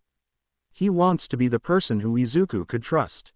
But right now his top priority was the kid. "I'm not gonna hurt him Izu, I just want to see if he's hurt before we send him back to the police." Tomura didn't move as Izuku spoke to the kid. "He's not gonna hurt you Kota. He only wants to make sure that you're okay." Kota then eyed Tomura, prompting him to say, "I just want to make sure that you're properly looked at, would you mind if I check your injuries?" The boy looked skeptical, and didn't let go of Izuku's pants, but nodded his consent nonetheless. The boy was clearly terrified and confused. Shigaraki went through with his inspection, scowling at the sight of the dark bruises on the boy's arm and ribcage. Luckily there didn't seem to be much else, though just the slightest touch to the injury caused the boy to yelp out in pain. 1 minute Katsuki was fighting the villains who had infiltrated their camp, and the next he opened his eyes only to what his classmates were reaching for him and a hand gripping his neck. He was disoriented and took a few seconds to realize that he was being dragged through a portal. He stood there for a moment, taking in his surroundings. The first thing he laid eyes on was the nerd. He was standing in a defensive position, hands stuck inside some quirk-canceling cuffs, and he was looking around the room like a scared animal. "Oi nerd, what the heck is going on here? Where the beep are we?" The teen looked up like he barely noticed that Bakugo was in the room and stuttered out a shocked, "Ka-ka-chan." What confused the blonde even more was the fact that Izuku's face paled at the sight of him. It looked like the younger teen was gonna say something, but a pained yelp captured both of their attention. That was when Bakugo noticed Tomura Shigaraki leaning over a bloody and bruised Kota. The villain had the kid's shirt lifted, probably the person who left the bruises in the first place considering how uncomfortable Kota looked. "Shigaraki," he growled as Kota's face once again contorted in pain. "You beeping perv, leave the kid alone or I'm gonna maim you." The villain didn't acknowledge the young hero, only rolling his eyes in response. Some other villain who smelled like burnt flesh leaned in close and told him to shut up while some lizard villain announced that they had successfully kidnapped him. Bakugo wanted to yell at the mutated villain and tell him that no one could kidnap him, but just then the light-haired villain dug his fingers into the kid's exposed abdomen. Kota screamed out in pain. He probably had some broken bones, and tried to push the villain away to no avail. Bakugo realized that instead of standing there like an idiot he needed to be protecting those two. He broke free from whoever was holding him, vaguely registering the heat following him, and zipped towards the league's leader. Once he was close enough he tossed the hand-covered freak away from the boys, which ended up causing him to disintegrate the little brat's shirt. Shigaraki stumbled backwards but caught his balance before he could fall on his ass. He glared at Bakugo, and before he could decide how to deal with the group of boys, the UA student was already closing the distance. Bakugo went for his usual right hook, which to his surprise Shigaraki dodged. The villain leader was more invasive than he looked like he would be. He kept missing as the decay villain told someone to take the kid away, beeping "give him back." Bakugo yelled as he tried and failed to hit the villain. I was getting on the teen's nerves that none of his blows were landing. "Kachan, stop provoking him, we can just..." How dumb could the nerd be? He obviously had to defeat this criminal before he had a chance to attack. As dumb as the nerd's words were, they did cause the villain to falter. With the upper hand, Bakugo aimed his hand in the villain's face, prepared to blow the creep's entire face off. To the teen's dismay, when the man fell he landed in a way that made it easy to topple the teen. As the blonde fell, Izuku yelled for Shigaraki not to hurt him. "Shut up nerd, I don't need your pity." As much as he claimed he didn't need any help, he was struggling. His heartbeat picked up as a dry hand started to reach for his face. He was able to grab the man's wrist in time. It took all the teen had to keep the villain's hands from reaching him. Gravity was not on his side. Bakugo was sweating like crazy and began to skin on the creep's forearms. The villain didn't let up as he continued to struggle. He tried to turn them over but nothing was working. Without warning, Izuku came over and knocked Shigaraki onto his side. Two other villains pulled the greenette back as he yelled at their scared leader. "Stop! Don't hurt him, please, you can't hurt him, stop please, he's not worth it." For some strange reason Izuku was looking at Bakugo as he pleaded, and the blonde had no idea how to read his expression. Instead of dwelling on the nerd's actions, he needed to get back up before the psychopath could attack him. Apparently Shigaraki had the same idea because he was already up by the time Bakugo entered a fighting stance. As they continued to fight, Bakugo had the sickening feeling that the beeper was holding back. It made him want to tear the man to pieces. I was worse because while they held Izuku back no one stopped the fight. They weren't taking him seriously. With a burst of rage, Bakugo was able to topple the villain. He heard Izuku call out, but their positions were quickly reversed as the younger teen yelled out, "Get your hands off my boyfriend." The entire room went silent, and Bakugo was immediately reminded of middle school when Izuku confessed to him. The thought that Izuku was claiming him as his boyfriend in front of this random group of extras irked him. Damn nerd. Didn't I reject you? I'm not your boyfriend. Above him Shigaraki stayed quiet as he continued his rant. How many times do I have to say that I'm not interested in a Deku like you? Bakugo finished off and the sound of his panting was the only noise that filled the space. He glanced around the room and found it strange how Izuku and Shigaraki shared with each other. It was silent for a moment until Shigaraki growled out, "Take him to the room." The next moment Izuku was pushed into a portal with some random blonde girl ogling after the empty space. But Shiggy, I wanted to play with him. Next to her some charred man glared at the villain leader. What's your plan with the green bean anyway? It's none of your business what I do with him. The blue-haired villain barked out, and at this point Bakugo didn't care if these were dangerous villains surrounding him. All he cared about was his friend. Don't you dare touch him. Hey, leave the nerd alone and fight me, yo. And suddenly everything was dark. Without any warning Izuku was shoved into a portal. He landed on an unmade bed in a dim room. He was still cuffed, but was able to take his time adjusting to the low light in the room. Once his eyes had finally adjusted he was able to discern that he was in a bedroom. The bed was crowded with messy blankets, and on the other wall there was a PC among other images and papers. In the forgotten corner there was a pile of trash and one wall looked like a pinboard connecting several heroes and villains. There were also 3 doors. One, Izuku assumed, was a closet while another could have very likely been a restroom.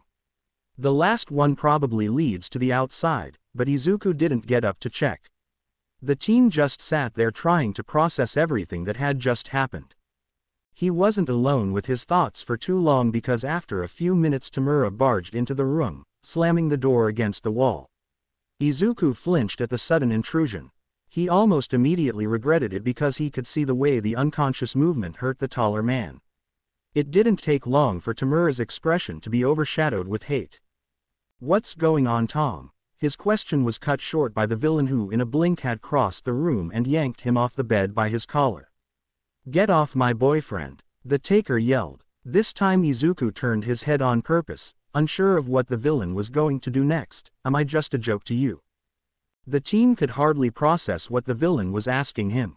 Mostly he was just trying to keep himself upright, which was proving to be difficult with his hands cuffed, no quirk, and Tomura's deceptively strong arms. Tomura, wait, Lemmy. He was once again cut off as he was slammed into the wall. Tomura leaned in close. How could you do that to me, Izuku? He spat the teen's name out the same way that Bakugo did when they were younger. Izuku realized that this was a lot more serious than he had anticipated. Does your little boyfriend know that I beat you? Huh, does he? Izuku was afraid to answer. He just stood there as the villain leaned his head on his shoulder. How could you play with my feelings like that? As Tomura continued to speak he started to sound less and more broken. You know how much I care about you. Izuku hated that this was even a misunderstanding in the first place. Why would I play with my feelings like that? I thought we had something. His voice was barely a whisper. I didn't like seeing you get hurt. I know you had the upper hand, but I saw the burn marks on your arms. I just got so many flashbacks of middle school. I wasn't trying to get you off of him, Tomu. I was trying to get him off of you. Tomura looked up and there was so much uncertainty in his eyes. You're the boyfriend I was trying to protect back there. As he said it, Izuku began to question if it was a mistake entangling himself with this man. The older man must have believed because a few seconds later he was cuffing Izuku and carrying him over to the bed. After Izuku got comfortable, the villain climbed on top of him, burying his face in the younger's neck. This isn't how I wanted today to go, he murmured into the boy's skin. How was it supposed to go? Izuku questioned, still unsure of what was going on. The goal was to convert that blonde idiot to join the league, and prove that heroes aren't all that they pride themselves on being. Izuku hummed in understanding, combining his fingers through the messy light blue hair. What about me and Kota? Why were we kidnapped? The man let out a heavy sigh. I figured this would be the easiest way for you to meet my party without those stupid heroes labeling you as a traitor. This way, at least it seems like it's against your will. He didn't know what answer he was expecting, but that was not it. Why would I be labeled a traitor? Tomura was silent for a moment as he moved deeper into the Greenette's side.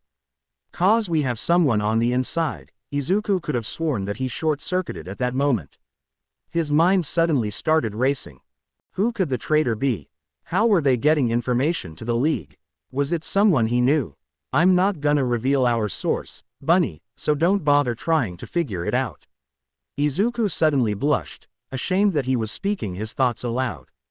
It's probably better that he doesn't know, this way he still has plausible deniability. But the more he thought about it, the more he realized that Tomura was right. "You know," he said into the small space, "if the heroes come I'll have to go to them." He felt Tomura go rigid beside him. "I know," the man whispered while holding him close. After Tomura calmed down, Izuku was finally able to extract some more information about the villain's plans. "You know he won't convert, right?" he asked, because as bad as Katsui was, he has never been even a little inclined to choose villainy. He holds himself too highly and sees villains as less than him. The villain shot him a deadpan stare. "Izuku, he is literally like one kill away from being a full-fledged villain." Izuku gawked at the man, sitting up straighter in the bed. "Kachan would never kill," he defended, though the statement fell on deaf ears. Tomura dragged his hand across his face, fingers digging into his neck before his hand was confiscated by the Greenette. Carefully, he explained to the younger, Bunny, I know you're just as much of a nerd as I am, so you should know that all it takes is one bad day to reduce the sanest man alive to lunacy. Just one bad day. And with the way that Blonde Twerp acts, he's probably only half a day away." Izuku just stared as Tomura looked at him like he won the argument. It really showed how little his boyfriend knew about the other teen. "Don't be so dramatic, Tomura. Kachan may be a narcissistic ass, but he wouldn't do anything that could hurt people." The other gave him a look that said he did not believe Izuku one bit. "Do I need to remind you about the scars he left on you?" The villain was looking at him with genuine concern and how his past with the blonde wasn't helping his case. Izuku rolled his eyes instead of actually explaining why his childhood friend would never realistically become a villain. Determined to convince the teen otherwise, Tomura grabbed Izuku's shoulder with one hand and cupped his cheek with the other. "You know those won't heal, right? He chose to hurt you when he knew you had no way to defend yourself." Izuku didn't want to hear this and turned his head away despite the other trying to keep his attention. "Bunny, he might not be all bad, but he's not a good guy. He's hurt people, he's hurt you, Izuku, and you were just trying to be his friend. Do you really think someone like that should become a hero?" The Greenette was starting to hate this conversation. He pushed away the villain's hand when he tried to make Izuku look at him. "You hurt people too. Don't act like he's the only bad guy here when you've killed plenty of people." Izuku immediately regretted the words because he could see the hurt in the other's expression. I didn't mean that, Tomu." Tomura shook his head and put up a hand, stopping Izuku from finishing his apology. "I know I'm not much better than him, but I have never claimed to be a hero." Izuku was at a loss and didn't know how to continue this conversation. "I'll make you see, Izuku, not everyone is meant to be a hero." With that, the villain left to go convert the angry blonde. Bakugo had no idea how long he was out for. The first thing that he remembered was that he was kidnapped. He looked around and noticed that the villains had learned. He was tied up and gagged, sitting in the same room they had brought him to the night before. It looked the same as the previous night, except this time Izuku was nowhere to be seen. He struggled with the restraints, finding his efforts to be futile. "Where the beep is the nerd?" he demanded once the lizard freed the restraint from his mouth. Shigaraki, the ugly beeper, eyed him while keeping his distance. Shigaraki only watched while Bakugo proceeded to mouth them off. It was only after the blonde stopped to catch his breath that the villain leader chose to speak. "Cut the crap," he snarled as the others parted, leaving a clear path from the teen to the villain leader. Shigaraki inched forward. "Katsuki Bakugo, we are inviting you to join our League of Villains," the degenerate announced as everyone continued to look at the blonde. He then muttered something else under his breath, but Bakugo couldn't figure out what. "Why the beep would I join you extras?" the teen demanded. He looked the red-eyed creep straight in the eyes. "When I get my hero license, I'm gonna kill every last one of you beepers." Off to the side some turquoise-eyed burn victim snickered, spouting something about the irony of him wanting to be a hero while making death threats. He growled at the arrogant degenerate. His attention was once again pulled to the man in front of him as the villain laughed at his comrade's comment. "You know it's funny," the beanpole said as he continued to close the distance. "I didn't know that heroes spoke so crudely." Bakugo resisted the urge to cower as the villain laughed hysterically, throwing his head back. A shudder that ran down his spine when the villain suddenly stopped laughing and stared directly into his eyes, red meeting red. "I think that for all of your talk about becoming this great hero, you have no idea how to become one. You're just blinded by your childish obsession with fame and your idiotic need to be better than everyone. You're just like All Might." Bakugo sat there shocked for a few seconds, trying to figure out what the villain meant until he remembered that he didn't care. "What would you know?" he spat, looking at the villain in his blood-red eyes. "You're just a low-class villain." Logically, Bakugo knew that if he wanted to, said villain could kill him in an instant, but seeing the ingrate's face scrunch up in annoyance was worth it. The league leader seemed ready to string him alive, but a few seconds later his expression returned to neutral and he stood up straighter. "I know a lot more than you think," he said with that god-awful grin once again plastered on his face. "I know that you abused your childhood friend all throughout middle school." Bakugo could have sworn that he stopped breathing for a second, because not even the UA teachers knew about that. "I know you lack manners of any sort and you even degrade your classmates every chance you get." He wanted to ask if they were stalking him, and that telling him all of this won't change his mind. He wanted to, but the villain continued. "I know you couldn't even defeat the first villain you faced. You had to be saved by the same quirkless boy who you tormented every day." Bakugo felt like his blood had turned to ice. The hair on his arms raised and his whole body felt cold even though he was breaking out in a sweat. "Tell me, Bakugo," the villain said as he reached the chair, placing his deadly hands on either side of the teen. "Do you really think someone like you deserves to even breathe, let alone be a hero?"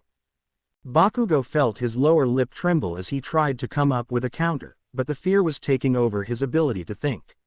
He was having a hard time coming up with words with the villain's face so close to his. "You're just blinded by your foolish obsession with All Might." "No, I'm not," the teen gritted out. He meant to put the villain in his place, but his voice came out strained and quieter than he would have liked. "You don't know what you're talking about," he murmured, surprised at his own lack of confidence. "Admit it," the man growled. "You know you would be better off if you joined us. You could do whatever you want, and you wouldn't have to worry about your public image." Bakugo was hating this more and more as he continued to stare at the man, head on. "Besides," the villain continued in a much more soothing voice, "all the news stations think that we already converted you. Some are saying that you were already working with us. They're saying that you're the UA mole who's been giving us the inside information." The teen's eyes widened at the new information. "What UA mole?" he questioned as the villain leader stood up, creating some distance between the two of them. "There's a reason we know about all your little field trips," the criminal revealed, grinning like a Cheshire cat. "It kinda makes you wonder what Midoriya has to do with all of this, doesn't it?" That thought stumped the teen. He hadn't thought about how his green-eyed classmate fit into all of this. But it wouldn't make sense if what the bastard implied was true. Even when everyone thought he was quirkless, Izuku still tried to play the hero, even going as far as to save the blonde the same day he told the nerd to kill himself. As Bakugo thought about it, he couldn't picture Izuku ever willingly working with villains. He would never. The blonde gritted out as the villain laughed once more. "Think about it, Kachan," he said in a sing-song voice, the familiar nickname stirring something in the boy. Izuku was the only one who called him that. "If we took you so that you could join the league, then what reason do you think we have to take that little ball of sunshine?" Shigaraki's words were getting to him, but he couldn't find it in himself to see the nerd in that light. That Deku would never become a villain. He beeping gets off on helping people.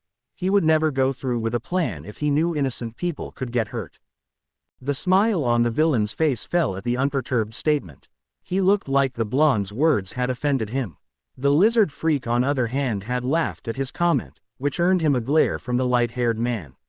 "What?" The mutant had a smile glued to his face as he spoke to the much scarier man in the middle of the room. Shigaraki looked like he was getting tired of being there. "Come on, boss," the reptile continued despite the man-child before him looking increasingly irritated. He managed to say all those nice things about the little green bean even while he insulted him. "Speaking of the kid, when do we get to see him?" Bakugo's pulse spiked when he realized that none of the other villains had actually seen Izuku. Scratching aggressively at skin, the villain leader finally spoke again. "The truth is that we don't actually have to convince Izuku to join us." The teen's face scrunched up in confusion. As much of an asset as he would be, the villain continued idiotically revealing his plan to the teen in front of him. "All we really need to do is hide him away from all you little heroes. He has a way about him that inspires others, it's annoying, similar to All Might, and since I can't get the golden symbol of hope, I guess Izu will have to do it." It perplexed Bakugo as to why he continued to listen to the man, but what really threw him off was the fact that Shigaraki just referred to the green nerd as Izu. It wouldn't have surprised if he had said Midoriya or even if he said Izuku, but the way Shigaraki talked about the nerd, it was almost like the villain regarded his childhood friend and someone close. And we're not just taking him in because he inspires everyone in that class to do their best. He's a genuinely good person, and after his last upgrade he's too powerful to be used in the hands of you heroes. As Shigaraki continued to monologue, Katsuki tried his best to read in between the lines of the praise towards Izuku and figure out what their underlying goal was. Before he could figure out what the League's plan was, their leader was interrupted by a voice on a monitor. Shigaraki immediately stopped talking, walking over to the screen. The blonde hadn't noticed the screen before, but the deep voice emitting from it spoke with a striking amount of command. He sat there frozen as the man behind the small TV demanded to meet Izuku. "He's not that important, sensei. There's really no need for you to meet him, he's just a supporting side character." Bakugo could hear the tremble in the villain's voice. It was unnerving to hear someone so full of themselves beg blatantly to the man in the speaker. It made the blonde wonder who the man was, and what he had to do with all this. Clearly the man was Shigaraki's superior of some sort, but if he made the villain so scared, then he must be incredibly powerful. But the biggest question on the teen's mind was, if Shigaraki never told this man, who's clearly the mastermind behind the League, about Izuku, then what was Shigaraki's plan with him? Tomura walked back to the room completely unsatisfied with how the evening ended. Bakugo, the pretentious twerp, was no closer to joining them than he was the night before. On top of that, Sensei had overheard their conversation and wanted to meet Izuku. The last thing that he wanted to do was make Izuku meet up with his superior alone. He tried his best to convince the man who raised him that Izuku was of no consequence and that they had no reason to meet up, but he had to open his mouth and praise Izuku like an idiot.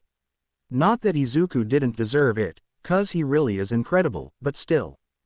He speed walked back to the room, not making conversation with anyone, slamming his door open as he reached for the handle. Izuku was in the middle of a sit-up and jumped at the sudden intrusion. Tomura ignored the teen as he made a beeline for the bed and immediately fell onto it. To his surprise and confusion, the bed was clean and made. He sat up, frustratedly, and wrestled with the sheets so that he could make the space more comfortable. He wrapped the blankets around himself as he curled up on the bed. Begrudgingly he looked up when he heard the younger start to move. "I hope you don't mind," the boy said as he got up from the noticeably clean floor. "I cleaned the room up a little bit, and made the bed." "Yeah, I noticed," Tomura said vehemently. "You didn't need to do that, you know," he said, feeling a little better now that he was in his safe space. "You could have just relaxed and played some games. And become a NEET like you." The boy laughed out. "No thanks, Tomu, I'll leave all the lazing around to you." He looked up at the greenette, not at all amused by the teen's antics. He watched as Izuku took a seat by his head. He turned his face into the sheets and grumbled out, "I'm not a beeping NEET." Izuku chuckled lightly, saying, "Yeah you are, but it's okay 'cause I like you this way," as he then started to comb his fingers through the villain's hair. They sat like that for a little bit before Izuku asked, "What's on your mind, big guy? Did things not go according to your plan?" Tomura shook his head, indicating that things definitely were not going according to his plan. "You were right," he said as he scooted up to lay his head on the teen's muscular legs. Izuku hummed in response, "What was I right about?" he asked, and Tomura didn't need to look up to know the young hero was smiling down at him. Bakugo, that blonde asshole is refusing to join us, and he wanted to tell his boyfriend about all for one inquiring about him, but he didn't want to worry the teen. He could try to convince his sensei later. Right now he just wanted to exist with his loving, caring boyfriend. And I kept thinking about how you were in here the whole time, just a few feet away. I told you he wouldn't join.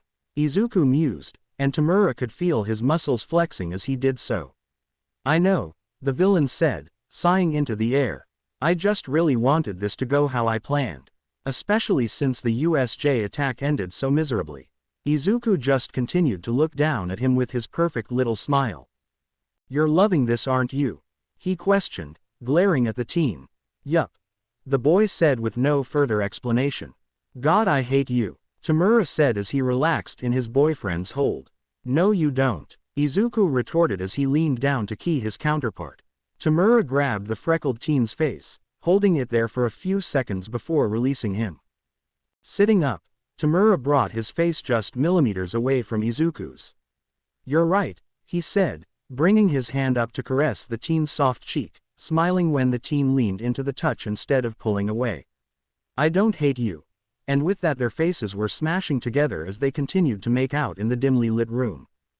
Tomura could never get tired of how good Izuku's soft lips felt against his own.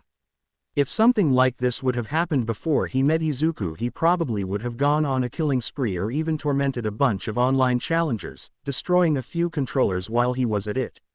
With Izuku though, he could feel himself relaxing at just the greenette's presence.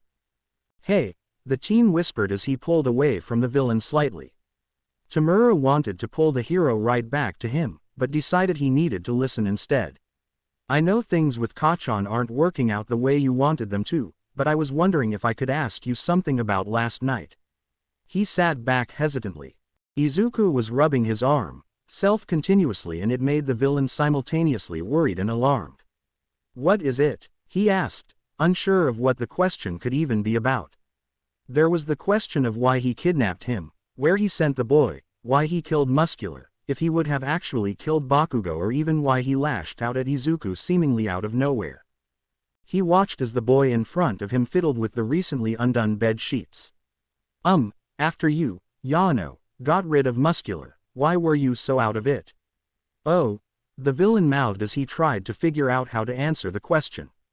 It's just that I called your name a few times and you didn't respond, so I reached out for you, and when I did I don't know if my question is making any sense, but it was like you weren't yourself, like you were. I don't know. Tomura knew exactly what the greenette was talking about. Of course he knew what he was doing when he attacked that pedophile, but he wasn't entirely in control either. He took a breath as he figured out how to phrase it. When I saw you I was so happy, but when you looked up you looked so terrified and I realized that I beeped. I didn't lose it all at that point, but... He took another deep breath, this time looking up when he was done because he wasn't sure if he would be able to finish if he was looking directly at Izuku's eager green orbs. When you look over at Kota, I think is what you called him. When I looked over at the kid, a bunch of memories kept coming back to me from before I got my quirk, back when I was still Tenko. The teen supplied. The villain snapped his face back to his boyfriend, eyes wide, trying to figure out how the greenette could possibly know about his previous name. It's the name you used when you introduced yourself to my mom. Oh yeah, he replied, looking down at his hands this time. I forgot about that. He watched as Izuku reached for his hands, holding them in his own. What kind of memories? Izuku softly asked as he rubbed soothing circles into the older man's skins. When I was younger and my family was still alive, my father, he would lash out at us. As he looked up at his partner he could see the question on the hero's face. Us? The teen asked. Nodding slightly he continued. I had an older sister, and whenever one of us acted out or did something he didn't like he would lash out at us, me more so Hana. He slowly fixed his hands so that they were holding Izuku's as he began to find the movement to be more distracting than soothing. When I saw how terrified Kota looked, how utterly helpless and defenseless he was, my mind didn't want to stop comparing him to Hana. She would make that same exact face whenever she knew what he was gonna do. I don't even know how she knew, but somehow she always did. She would make that same face even when he would hit me instead of her. Our mom would comfort us after, but it never changed what he did. I only stood up to him one time. It was the day that my quirk manifested. I had accidentally killed the rest of my family and it broke me, but when I saw him and his ugly stupid face I knew what I had to do. It was the first time I had actually killed someone on purpose, the first time I had ever felt bloodlust, and until I met you I had never felt anything as intensely. When I saw him holding you two, I don't even think I was processing correctly. In my mind I thought I finally had the chance to save Hannah. I knew I had to protect the kid, cause there was no way I was going to let him hurt her again. Tomura knew that he wasn't making any sense anymore, but he wanted to tell Izuku everything now because Izuku would never judge him. Not the way other people do. When I killed Muscular I didn't even have to think, it was like I was reliving the entire experience. It just felt so overwhelmingly good to feel his face crumble and turn to ash in my hands. He let go of the teen's hands, flexing his digits, grabbing onto the air when he finally closed them.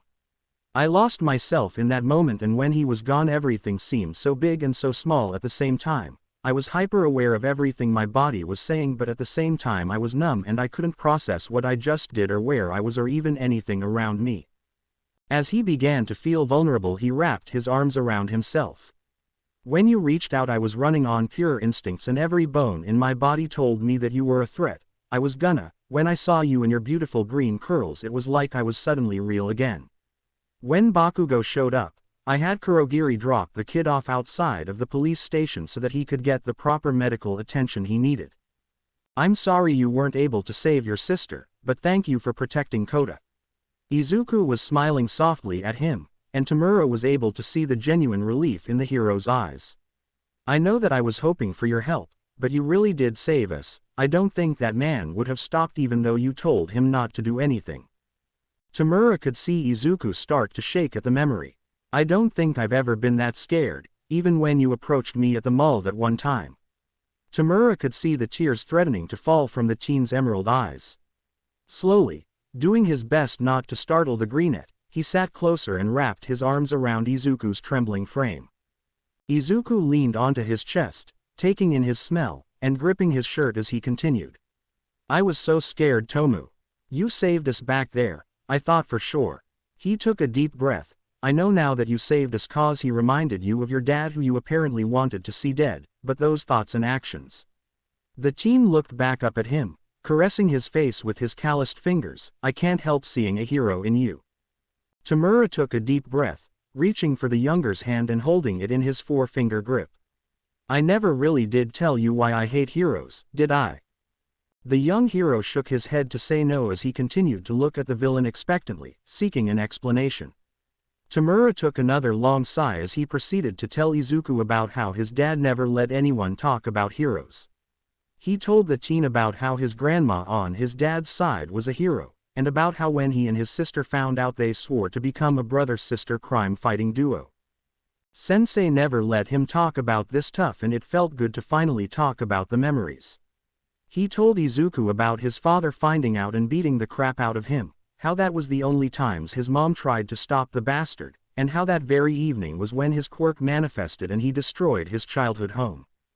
To his surprise, Izuku wasn't crying or mumbling, instead he was just watching intently as the villain continued his story. I was alone after that. I wandered the streets for days. I didn't have any family left, but no one came to look for me, no one. I was abandoned, Izuku, and no one came to help me. None of the people or first responders who passed by came to help and certainly no heroes. He didn't realize that he was getting riled up until he felt Izuku combing his fingers through his hair. He took a moment to relax before continuing. All for one found me a few days later. He gave me clothes, a home, a purpose and even a new name. I went from Shimura Tenko to Shigaraki Tomura. I don't know if he taught me to hate heroes or if I just came to hate them as more time passed, but whichever it is, I hate them and that's not going to change. I think there's still a little bit of Tenko left over in you, Tomura huffed because no matter how much he tried to explain Izuku would still see the good. Hear me out, the boy said with a lopsided grin, you became a villain to protect yourself. You got rid of your dad because he hurt your family, you destroyed Muscular to protect me and Kota, You retreated from the USJ attack so that you could protect your allies. Heck, you even gave your friends a place to live so that they don't have to worry about living out on the streets. You said so yourself. Tomura was rolling his eyes at the teen. What Izuku was saying wasn't wrong or anything, but he's still a villain. You can say whatever you'd like, Izu, but I'm Shigaraki Tomura. I'm a symbol of fear and Japan's #1 villain. Izuku, being the ball of sunshine and optimism that he is, was not deterred. You gotta do better than that, babe, the greenette said with a smirk that said, I am about to ruin this man's whole career. Who is Shigaraki if not Shimura 2.0? You're a combination of those two people, not one or the other. I'll admit you're definitely a villain, but you're not as bad as you think you are. There's still good inside you, Tenko. The use of his dead name made something in the villain's heart ache. You can't say that name, Izuku, he warned as he turned his face away, embarrassed about the blush that coated his face. Continuing to look at his partner, Izuku let his head drop to one side like he was figuring out what to say. After a while the greenette decided on asking, do you not like that name? It's not that, Tomura admitted, scratching his neck tentatively, it's just, you can't say it in front of other people, and it's not just because I don't want people to know. He held Izuku's chin between two fingers, forcing the greenette to pay attention. Izuku, if someone hears you, if Sensei hears you say that, he could hurt you, bunny. Izuku's face softened. I'll make sure not to say it in front of other people, the greenette said as he poked his nose against the older boy's. You might be Shigaraki Tomura out there, but when it's just us you can let your guard down. Tomura gulped, knowing that the teen wasn't finished talking yet. Tomura wouldn't protect a kid in danger, but Tenko would. Izuku punctuated the sentence with a key. And Tomura wouldn't have defended his hero boyfriend, but Tenko did. The aforementioned didn't argue, relaxing as the boy pressed their lips together. As Tomura, you're as hard as you need to be, not talking crap from anyone because it would be reckless for you to show any weakness, but when you're with me you don't have to wear that mask, okay? Okay, he nodded, finally understanding what the teen was trying to say. Izuku smiled, resting his forehead on Tomura's, and I won't call you Tenko if you don't want me to. I get that the past can be hard sometimes and that sometimes you just have to forget about it to move on. No, the villain responded with, a little too fast, I wanna remember. I want to be more than just a pawn for Sensei. You sure? The greenette asked, staring intently at those piercing red eyes. Tomura nodded slightly, an action that was reciprocated by Izuku's own nod. Okay, I'll call you Tenko, but you were and always will be more than just his pawn. You make the league members feel at home here, you make me feel at home here, and you're a total neat. Oof. The teen was cut off by a hand being shoved in his face. The greenette giggled at the action, causing butterflies in the villain's stomach. I think I like being just Tenko in front of you, he said after Izuku had calmed down a bit. All right, the hero said with an angelic smile on his face. Tomura frowned slightly, but only in front of you, Izuku. Izuku's face shifted, it was slightly less radiant but much more sincere. All right, he said once more. Slowly, like he was rediscovering how to breathe, Tomura pressed his lips against the teen. Izuku leaned into it, each of their tongues wrestling, not for dominance, but just to be as close as possible. As their saliva mixed, the villain couldn't help bringing the hero even closer. They fit so perfectly together, limbs tangling as the bodies shifted impossibly closer. Tomura could feel himself getting lightheaded as he swallowed all the strangled pleas that escaped their combined lips. Say my name, he urged, pulling away to regain his breath. Tomura, the teen breathed out as he was seemingly just as enthralled. Tisking, the villain nipped at Izuku's rose-colored cheeks. You know what I mean, bunny, he whispered seductively into the shell of the younger's ear. Tenko, the greenette mewled as leaned closer into Tomura's touch, asking for the villain to continue. That's it, baby, the taller boy said as he rewarded Izuku with a trail of kiss along his jaw. Tenko, the boy pleaded as the aforementioned left dark splotches of burst capillaries along the freckled skin of Izuku's increasingly sensitive neck. His body relaxed against Tomura's as he started to feel like putty in the older man's grasp. A shiver made its way down the villain's body. He could feel the cloth of his pants grow tighter at the mention of his name.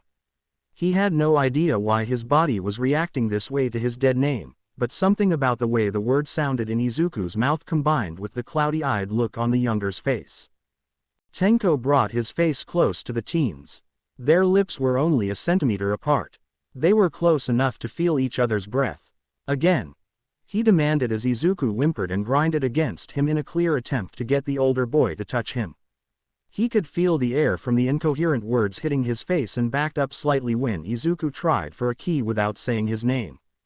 Frustrated with the lack of action, Izuku sat himself on the villain's lap, in an attempt to trap Tenko beneath him. Before the greenette could get a hold of his villain boyfriend, his cheeks were squished by 4 strong fingers. The villain reprimanded as his boyfriend tried to grind against him and reach for his waistband. "What's the magic word?" the villain asked in a low, gruff voice. Izuku beeped out a desperate plea as Tenko brought his free hand to the teen's lower back, bringing their bodies close and causing their crotches to brush against each other. Izuku looked so pretty as he moved around in the older's hold, searching for more friction. His hand traveled down to Izuku's neck, holding carefully onto the soft skin as his other hand made its way up under the hero's shirt and then down to his firm glutes. "Please," the boy pleaded again, this time grabbing a hold of the arm that held his neck. Tomura started to squeeze ever so slightly on the pale skin. He could see the tent in Izuku's shorts start to grow. He watched the rise and fall of the teen's impressive pectoral muscles and knew that the hero wasn't anywhere near suffocating. With that, Tenko closed his grip some more and he could see that Izuku was running out of breath. "Please, my Tenko," the teen said with whatever little air he had left. The villain wasn't even ashamed about the wet spot that appeared on his shorts. Instead, Tenko growled in pleasure, overtaking the petite form on top of him, tearing all of their close-off determination to pleasure his bunny until they were both empty. Izuku was starting to question if he was on the right side of things. Obviously he wants to be a hero, or rather he wants to help people. The more time he spends with his villain boyfriend, the more he questions how much good heroes actually do. It's clear that overall heroes save lives when they fight villains or stop an attack, but what about quieter instances, like what happened with Tomura? Izuku was laying in said villain's bed, Tomura sleeping peacefully beside him, blissfully catching some Z's as Izuku attempted to ignore the ache in his lower back. Something about the villain's childhood name got him all riled up. As good as he felt at the moment, Izuku was starting to regret going at it for 3 hours straight. The teen jumped from his lying down position, suddenly alert after a certain fire-quirked villain slammed the door open. Even from the other side of the room Izuku could feel the heat emanating from the man. Dabi glared at him from the doorway. Their equally vibrant eyes didn't break away until the villain in the bed let out a guttural noise, causing the two to look in his direction. The teen continued to stare as Tomura sent a glare in Dabi's direction before rubbing the sleep from his eyes. Izuku smiled as his counterpart struggled to wake up before sitting up and dragging a hand over his face. The hero didn't even feel ashamed when his eyes trailed after the blanket which fell from the villain's toned chest. Tomura paid no mind to the gaze as the other villain told him how much Kachan was acting up. "You gotta do something 'bout him, boss, or I'ma make him shut up for good and it won't be a pretty sight." Izuku stilled at the statement. He had forgotten that he and Kachan were literally kidnapped by villains and that their lives belonged to the League for the time being. Tomura then grumbled something about having to do everything himself. He ignored the eye roll from the burnt villain as he got up and pulled up a pair of pants and a shirt, not even bothering to put on any underwear. Why the beep do ya put those things on anyway, handjob? It was interesting to watch someone tease Tomura without him ripping them to shreds. Not even his game controllers would have lasted that long. Curiously, Yojiku watched as the two bickered like a pair of siblings until one of Kachan's screams made it to their ears. Tomura took one last glance at Izuku before grabbing Dabi's collar, bringing him close, saying, "Take good beeping care of him while I deal with the insult." Dabi's enthusiastic grin and nod was not convincing in any capacity, but Tomura accepted it anyway. "Please don't hurt him," the teen pleaded just as the villain exited the room. He wasn't entirely sure if Tomura had heard him because as soon as he finished talking, Dabi closed the door shut. "You didn't have to be so rude about closing the door," Izuku grumbled as the villain grinned in his direction. Suddenly feeling self-conscious, the hero started to cover up with the remaining blanket. "Oh, common green bean," the delinquent said with a devilish smirk on his face, "we're pulling a heist here. We can't have the blonde brat thinking that you have a cushy life here, getting room service and playing around with Krusty. Do you think we should tell him?" The man teased as he threw one of Tomura's black hoodies in his direction. Cautiously Izuku put on the hoodie, thankful that Dabi was respectful about his modesty.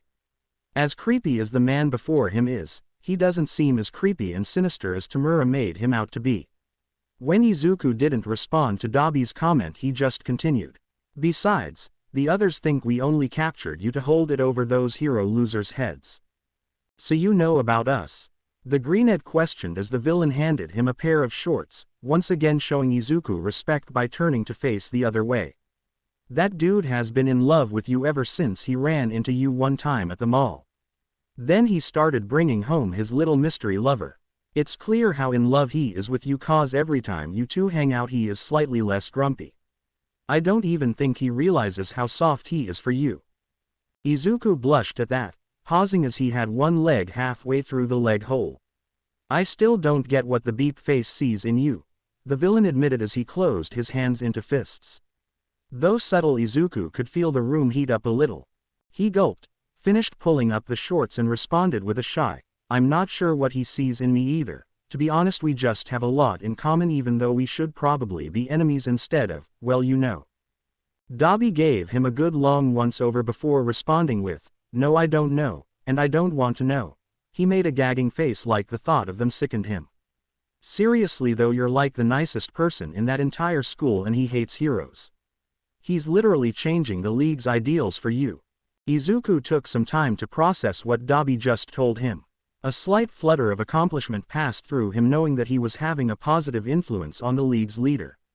"Are you jealous or something?" the greenhead asked, letting his impulsive thoughts get the better of him. The question caught the villain off guard. He had to do a double take, making sure he heard correctly before sighing and saying, "It's not that, it's just that this is not what I signed up for when I joined his stupid league." The topic was clearly plaguing the brunette. "Well, what did you join for?" Izuku asked, completely forgetting that he was talking with a known villain. The man made his way to the bed, laying down and decompressing on the unkept sheets while letting his legs hang off the edge. "At first I joined because of the hero killer Stain. I heard they teamed up, so I decided to join.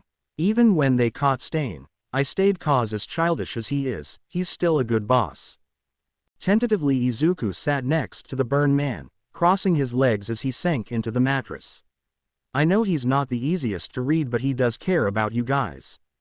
Dabi shot up abruptly, causing the entire bed to rock. "Shigs promised that we would destroy the heroes together. But we haven't done anything, except kidnap that annoying little blonde brat." The room was warming up. Izuku was starting to break out in a sweat. "I see," the greenette said, acknowledging the man in front of him. "And stupid beepers like Endeavor aren't any closer to being taken down. Gah, I just wish that Dick would drop dead already. No, I take that back, I want him to suffer." A humorless laugh escaped the teen as he impulsively told the villain, "I think you're the only person in the world who hates him more than Todoric." The walking corpse curled an eyebrow at him. "You know Shoto," he demanded more than asked. Izuku curled in on himself at their proximity but nodded nonetheless. "He comes to school every day, right? Like he doesn't show up with random bruises or anything, does he?" Izuku slowly nodded his head, unsure as to why the villain was suddenly questioning him about his classmate. Dabi seemed pleased with the answer, though it was hard to figure out the man's mood. Suddenly the villain reached for Izuku's shoulders. "Please tell me he's eating good," he asked, forcing the teen to look into his strikingly bright aquamarine eyes. He nodded. "But are you two close friends? Does he have any friends? Wait, he doesn't get bullied, does he?" There was a surprising amount of sincerity coming from the villain. "He's fine, but why are you asking? It's almost like you know him." Izuku was trying to figure out what possible connection the fire users could possibly have when he suddenly realized, "Are you a Todoroki?" he asked as he put the pieces together. That's why their eye colors were so similar and what the both of them hate Endeavor, though that does beg the question of what the hero did to them behind closed doors, and why had nobody mentioned Daddy before. Izuku was a huge nerd and even he had never heard of him. The teen was snapped out of his thoughts by the villain's gruff chuckling. "Calm down there, shrimp," that effectively shut the hero up. "If you must know, Shoto's my brother and that wannabe hero is our abusive sperm donor." Izuku's face was burning hot, embarrassed that he was trying to figure out Dabi's backstory right in front of said villain. Izuku watched as the man's face returned to a more neutral expression. "Let's just say that the day I was able to escape from our asshole father, I was finally free. Sho wasn't as lucky as me." The Greenette's mind began to wander as Dabi continued, "I think if I could go back I would have taken him with me. I was just happy to escape back then, but I hate that I left him to deal with that monster alone." Once again Izuku was sitting face to face with a villain whose motives seemed to be more heroic than sinister. Izuku didn't know many villains, but from what he could tell, most of them have been hurt or abandoned by heroes. There were exceptions of course, but all of them seemed to want some sort of redemption or revenge. The hero killer wanted heroes to be more heroic, Tenko just wanted heroes to be there for him when he needed them most, and even Dabi only wants Endeavor to fall because of how abusive he was to his family. "Why did you join the League?" he asked after a moment of silence. Dabi gave him a look that said, "Are you serious?" before he spoke and said, "Are you slow or something, pipsqueak? Didn't I just tell you?" Izuku shook his head as he waved his arms frantically. "No, that is not what I meant to question, more like, why did you become a villain? I mean, it must be hard to find work with such an intimidating appearance, but you don't seem so bad for someone who goes out of their way to hurt people." Dabi slowly picked at the scared flesh on his forearms, an action that caught Izuku's attention. "I mean, I would never go out of my way to hurt kids, Yano. But there's just something really satisfying about watching someone with a stick up their ass get what they deserve. Plus I would love to make Endeavor pay for all those years of torment." "Wow," the teen breathed out, unsure of what to do with the new information. Dabi looked down, smirking at the teen's dumbfounded expression. The villain got up very nonchalantly, putting a game in the Switch before taking off the Joy-Cons and handing one to Izuku. "I feel like after a conversation like that we need to relax a little bit. Wanna play some Mario Kart?" The Greenette nodded, grabbing his control and playing a round of the game. Just after Izuku had proven himself superior by beating the man in all four curses, a blonde girl came bargain in saying, "Shiggy, you need to turn these thing off when you're not playing. I know sensei has all kinds of money, bu." Yojiku offered a shy wave when the girl stopped to stare at him. "He was here the whole time," she exclaimed, whipping around to confront the decay user. "Well, I guess the cat's out of the bag," the villain muttered before addressing everyone, both inside and outside of the room. "Everyone, this is Izuku. He's mine, so no one touches him except me." And then he shot a death glare at Dabi, who got the hint and scooted away from the teen. Satisfied, the villain nodded before turning to the Greenette, saying, "Izu, this is Toga, Magna, Spinner, and Compress." Izuku graded each villain respectively. They all immediately started to bombard him with questions before Dabi shut them down and basically forced them to either play Mario Kart or get out. That earned the villain some brownie points from their leader. Izuku and the League members had moved from the bedroom to the break room in the back of the bar after Toga had coerced everyone to play a friendly drinking game. It was actually just a regular card game that Toga somehow pulled out of thin air. From what the blonde explained, it was a pretty easy game. Basically, one person would draw a card, read it, and then the group would try to guess who it fits best. Twice, Spinner and Dabi, who had already played the game before, all unanimously agreed that they should turn it into a drinking game. The group made their way to the break room next to the bar for easier access to the drinks. Tomura was tentative about letting Izuku join them, but figured that if they decided to choose Izuku for any of the cards, he could just drink for him. He practically grew up in the bar and could handle his liquor pretty well. Besides, he didn't want his boyfriend to get wasted in front of these people, even if he would trust them with his life. "Let's see. Oh, the first one's easy," Toga said as she picked up the first card, grinning and casting a quick glance in Tomura's direction. "Who has the messiest room?" Everyone's head immediately turned to Tomura's as Dabi barked out a laugh and handed him a shot glass. "Here you go, mister. I will stay in my room all day, but don't bother to keep it clean." Tomura gawked at all of his supposed friends, who all apparently thought he was a useless shut-in. That's not fair, he protested, grabbing the glass anyway. You all know full well that my room has been the cleanest one for like a week. He would have kept trying to deny the card if it wasn't for Spinner and Dobby double teaming against him. Boss, you only started cleaning up because of your boyfriend. Yeah, and we all know it's really the green bean here who keeps your room clean anyway. The decay villain sighed, succumbing to his fate, and drank the shot. Izuku giggled from beside him, lifting his mood as he reached into the middle to read the next card. Who is most likely to get married on a whim? This one was much harder for everyone to agree on. I'd say Dobby, Toga argued. He would definitely marry a random stranger from a club. The fire user was appalled by her accusation, combating it with, no way, pigtails, I don't do commitments. Twice was eager to back him up and argue against him as he shouted out, yeah, no one can tie him down. And also, I thought you were committed to us. Dobby glared at the masked man saying, no way. Besides, if anyone's gonna get married here, it'll be these two lovebirds. Izuku blushed from his spot in between Dobby and Tomura. As cute as the teen looked as he was turning pink, the blue-haired man couldn't help feeling jealous that someone else was making him all flustered. The jealousy was soon disregarded as the greenette looked up at his boyfriend and then back at the group, joining the conversation by saying, we don't need to get married, we will always have and love each other. That's enough for me. Tomura couldn't help his own blush as he gave the younger teen a side hug and kissed his cheek, causing some of the other members to gag in fake disgust. If anyone, I would say the card best fits Toga, the teen said, continuing his point as the aforementioned girl just giggled in response. No offense or anything, but every time you meet someone who you think is cute I always get an earful from Tomu-chan that you're in love again. That's true, Magna said from her spot next to the blonde. Toga does tend to fall hard and fast. The ash blonde simply shrugged as Spinner handed her the shot. She downed the drink, pulled a face and then responded with a simple, what can I say? I love freely, before slumping against the mom of the group. The next card was drawn by Dobby. Who was the most dramatic person in the group?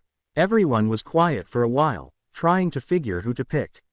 I'd probably say it's you, hand job, Dobby said after some careful consideration. Spinner shook his head. No, as he offered up Toga as the most dramatic in the group. I mean, she's always going on about knives and blood and love. Me, what about you? Whenever we let you drive you swerve all over the road laughing like a maniac who just got away with murder even when we're just going out for food. Hey, that doesn't count, the mutant shot back, driving is just more fun like that. Toga rolled her eyes, not wanting to agitate the lizard more. Well, what about Twice? I mean, he still won't duplicate himself even though it's pretty much confirmed that he's the original. We don't know that. Who told you that I'm the original? Twice practically yelled at the new accusation. From the corner of his eye Tomura watched as Izuku leaned forward with interest, clearly finding the topic of Twice's quirk fascinating. The blue-haired man smiled as he leaned back watching the greenette comfortably ask the freak questions about his quirk and how it works. To Tomura's surprise, the blonde actually answered all of the hero's questions, even deigning to tell the teen about how he had a rough life and could trust anyone, even himself. Some of this Tomura already knew, but it was different now that the group was closer and cared more about each other. Twice went on to say how his distrust got to the point where if duplicated himself he couldn't even trust those other versions. Izuku was very respectful about the questions and didn't pry any further when he realized how much trauma the man had gone through.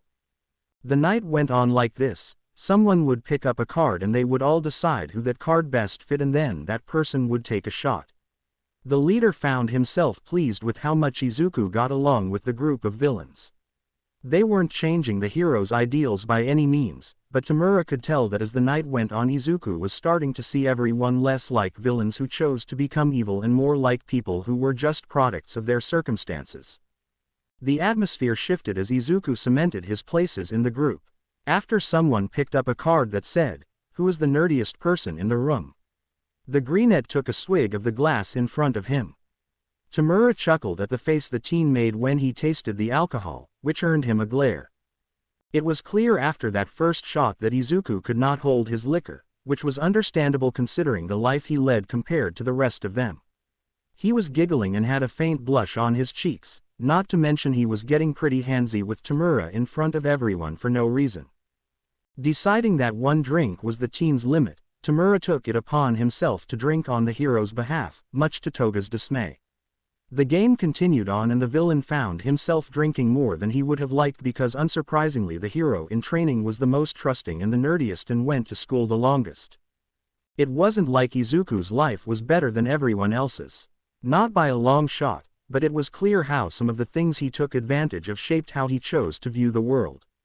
None of them were nearly as trusting as the green-haired kid because unlike the rest of them he had a mom who he could trust and was willing to protect him. Plus he hadn't had any bad experiences with heroes or the police or anything like that, which is why he believed heroes to be the good guys that they're supposed to be. But Izuku was still a special and kind person despite the fact that he was also discriminated against for his lack of a quirk growing up. Everyone in the league knew what that was like, some more than others. Izuku never expressed any want for vengeance for how he was treated, but he seemed almost angry whenever some in the circle revealed anything unsavory that happened to them in the past. Tomura smiled down at his little boyfriend. Nuzzling into his green curls as a sign of appreciation that the teen was able to accept and get along with his friends. Now that he thinks about it, these people are his friends. A strange sense of warmth settled over the villain.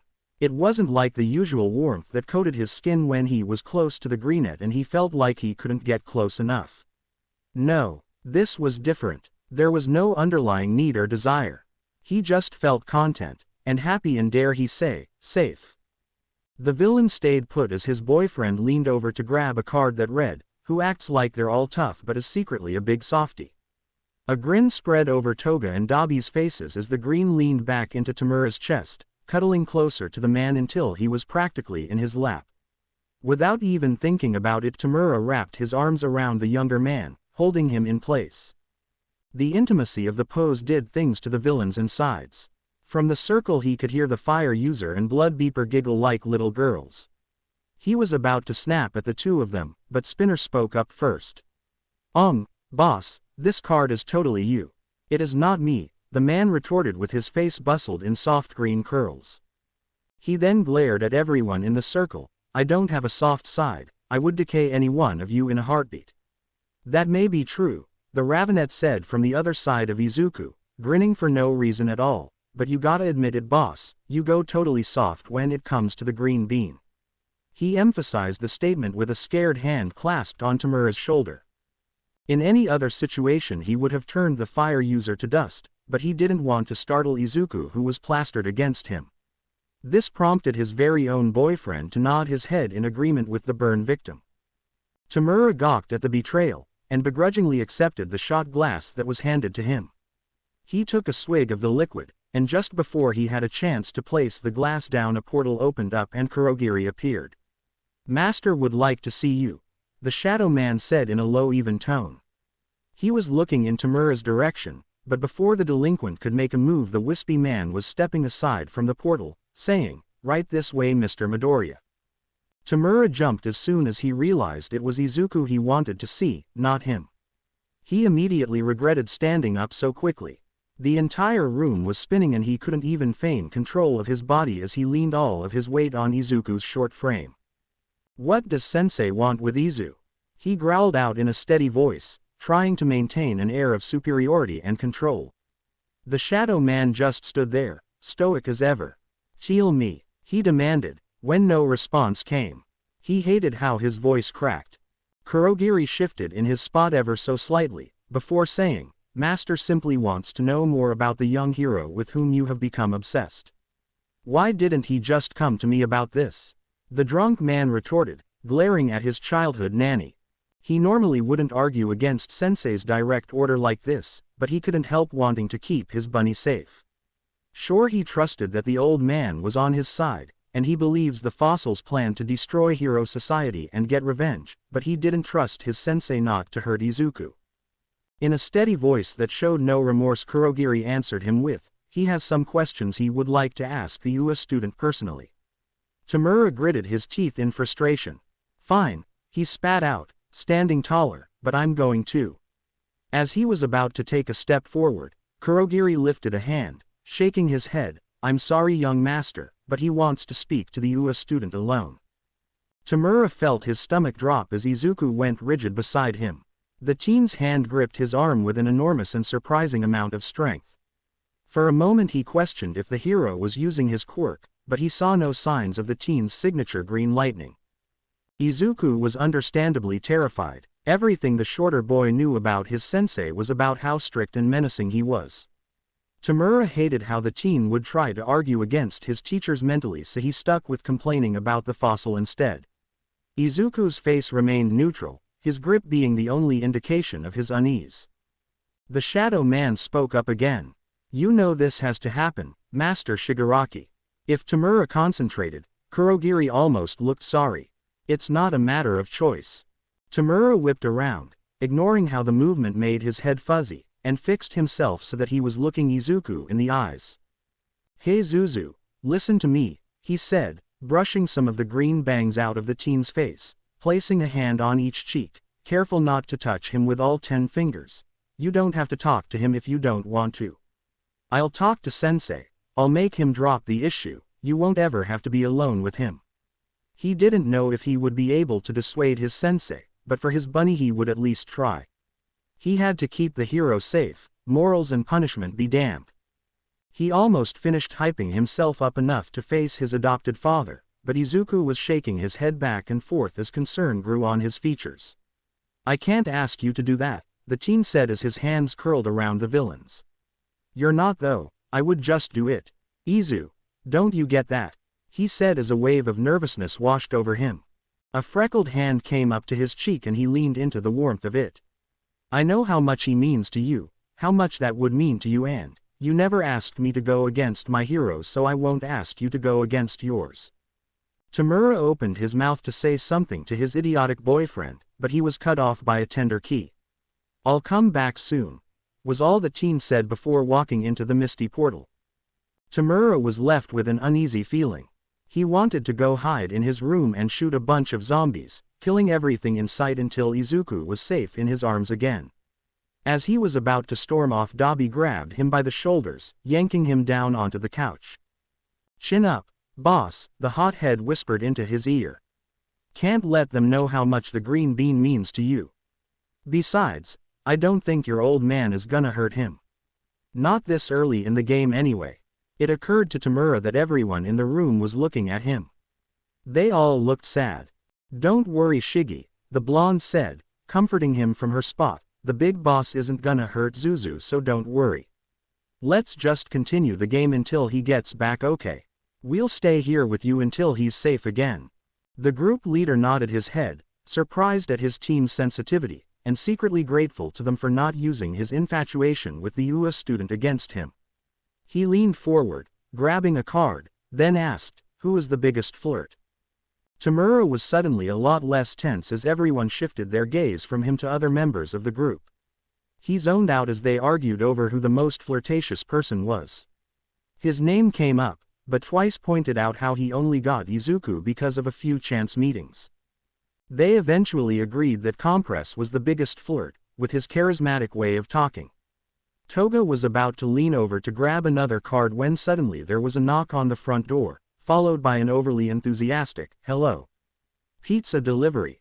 Everyone immediately paused, looking around to see if anyone knew what was happening.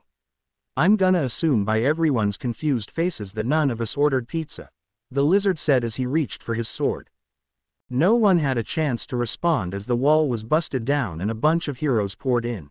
Well beep, the villain thought as some tree-faced guy captured everyone before he was able to regain his footing. Izuku woke up groggy with a headache. He looked around the hospital room to see Aizawa-sensei, All Might and his mom standing next to the bed. His mom looked like she was on the verge of tears as she told the teen how scared she was over the last few days, not knowing if her son was alive or not. The teen sat slumped against the bed frame, overcome with guilt as his mom expressed how worried she was about him.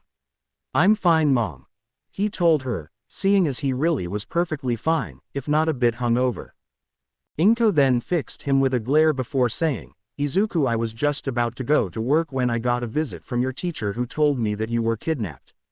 Izuku was distraught, realizing what his mom must have gone through. He realized how unfair it was for him to put her in that situation, but then she said, Izuku baby, they told me that they were going to do all that they could to bring you and Bakugo back, but I kept bugging them, asking them to do more, and that was when they told me about the group that took you. And then it hit him. His mom has met Shigaraki. The leader of the villainous organization that kidnapped him had dinner in his house. Sweetheart, they told me about the leader of this organization and I realized that your world is going to be bigger than mine ever was, and as much as I want to keep you safe and by my side, I won't be able to protect you from everything. Izuku sat there puzzled, not sure about where his mom was going with this. Before you woke up, your teachers and I were talking about how UA is going to be allowing first-year students to live in the dorms. I agreed to let you live in the dorms because they can protect you in ways that I can't. Izuku was rendered silent, not quite sure what to do with this new information. His mom clearly knew that Tenko and Tomura were the same person, but for some reason instead of outing him she's making him stay at UA. His thoughts were interrupted as a set of footsteps approached the room. Oh good, you're awake. He heard the doctor say as he entered the room, and at this point Izuku just wanted to go home. He was sitting in the hospital room, a scene he was getting entirely too familiar with. A doctor stood in front of him, informing the teen that he was dehydrated and had alcohol in his system, which explained his dry mouth and dull headache. The doctor was also explaining how after the IV finished and Inko filled out the paperwork, Izuku would be free to go. The man then went on to say that, while they weren't dangerous to the Greenette's health, there were many scrapes and bruises that were left all over his body. Apparently the bruises were enough to cause suspicion on what the League did to him. Inko was sitting beside her son, quietly listening to what the doctor had to say. When the healthcare professional mentioned the possibility of abuse, Izuku paled, realizing how easy it would be to come to that conclusion, especially considering the past few days. Next to him, his mom immediately started bawling. No, it wasn't like that. I mean, some of the bruises are from when Muscular took me, but some of the others are just hickeys from my boyfriend, Izuku explained, his face red as a beet. His mother gave him a look that said that wasn't much better than what the doctor had suggested. Izuku gulped, remembering that his mom knew exactly who his boyfriend was. He looked up at his teachers, eyes wide with uncertainty as Aizawa gave him a strange look. All Might on the other hand was trying to calm his mom down, telling her that she should finish whatever paperwork the hospital needed while she regained her composure. Inko nodded her head, following the blonde out of the room with tears streaming down her face. As soon as they left, Izuku found himself breathing out a sigh of relief. As much as he loved his mother and sought to comfort her, he didn't think he could hold a decent conversation without one of them mentioning his boyfriend's identity. From next to him, Aizawa must have misinterpreted his sigh because a hand was placed on the teen's shoulder, and when he looked up, Aizawa said, "Don't worry Midoriya, you can relax now. We'll be here to protect you." Izuku just looked up at the man, unsure what to say. Eventually he settled on, I'm mostly just worried about my mom, but I guess I was also worried that you guys would think that I'm the UA traitor." He was looking down now, only bothering to look back up when Aizawa failed to reply. His teacher's expression was one of shock. Izuku tried to figure out what was so surprising about his confession, but he pulled a blank. He watched as Aizawa's brows furrowed. "Izuku," he said, voice low and intimidating. "How do you know about the UA traitor?" "Oh. Izuku's stomach dropped as he tried to come up with a reasonable response. "Well, you see, Shigaraki and other people kept coming into the room, and they would talk and ask questions. It seemed like they either wanted me to join them or become a spy, so I said that I wouldn't give them any UA information. That's when Shigaraki said that they already have an informant." Aizawa replied with a hum of understanding. Bakugo also mentioned a potential UA traitor. He said that they were just using the traitor to mess with his head. Izuku hummed his own acknowledgement, following with the amount of insults he was throwing around, "I doubt it worked." Izuku noticed his teacher's mouth twitching at that. "Bakugo mentioned that he saw you that first night, but didn't see you the entire rest of the time. He didn't know where you were, or if you were okay the entire time." Izuku's hands were gripping the bed sheets. He was sure this is where his sensei was going to accuse him of being the Ua traitor. He knew that getting tied with Tomura would come at a price. Midoriya, his teacher said, before tentatively placing his warm hand on Izuku's own. Did you know he was there the whole time? Izuku stared at their overlapping hands.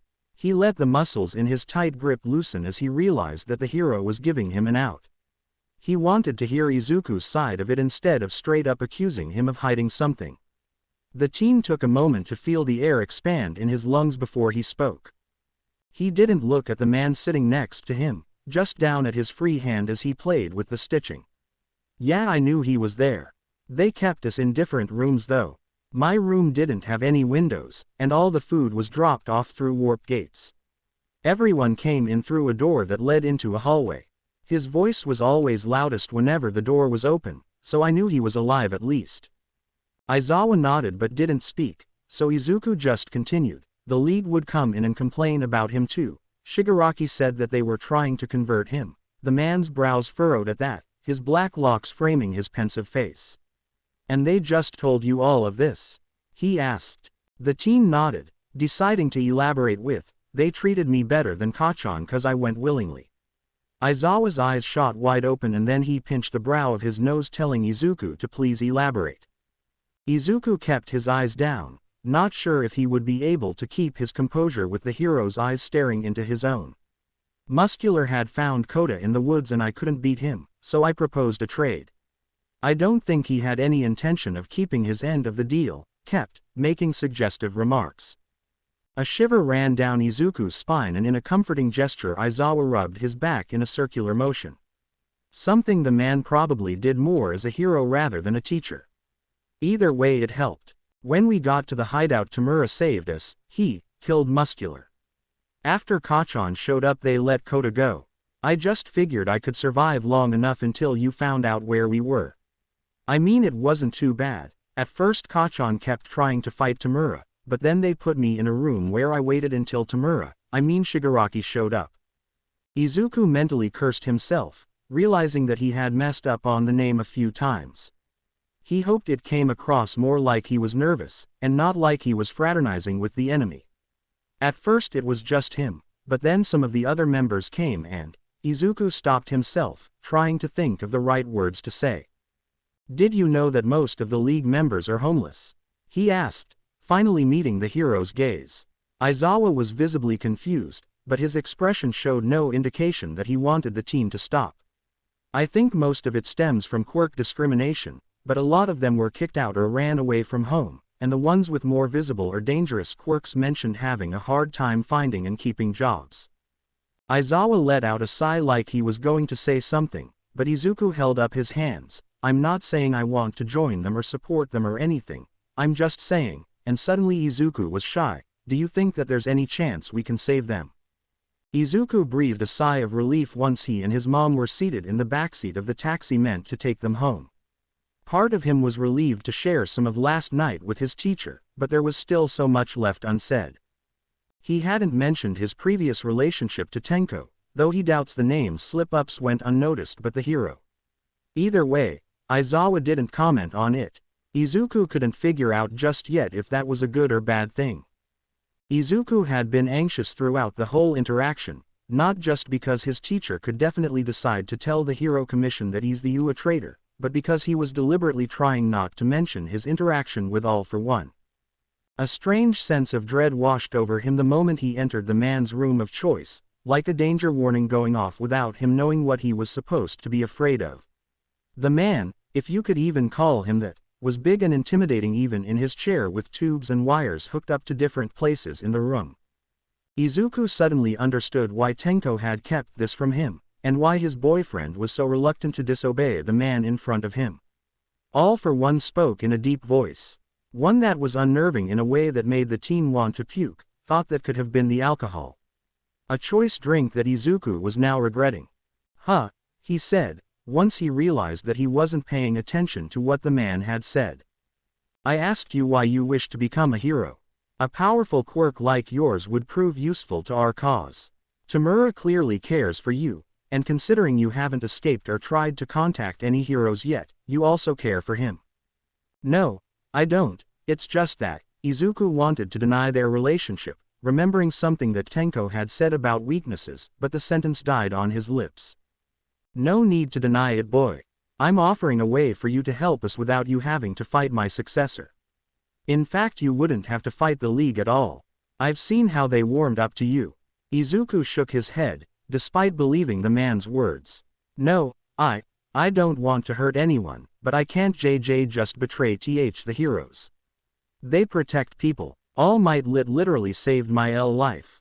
Now, it may have been the alcohol, or the nerves, or it was possible that this was due to a quirk of some sort, but Izuku started crying as he spoke. I'm not asking you to kill All Might, child. I just need his quirk.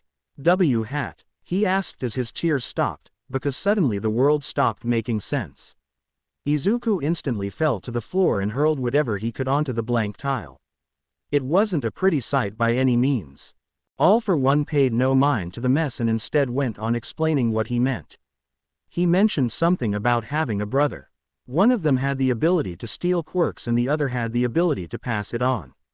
Something about fighting for the quirk for almost 7 generations, and if Izuku was more coherent he could probably piece together what all of it meant.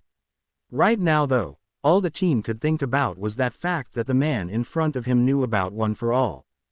He didn't remember much after that, his memories became fuzzy.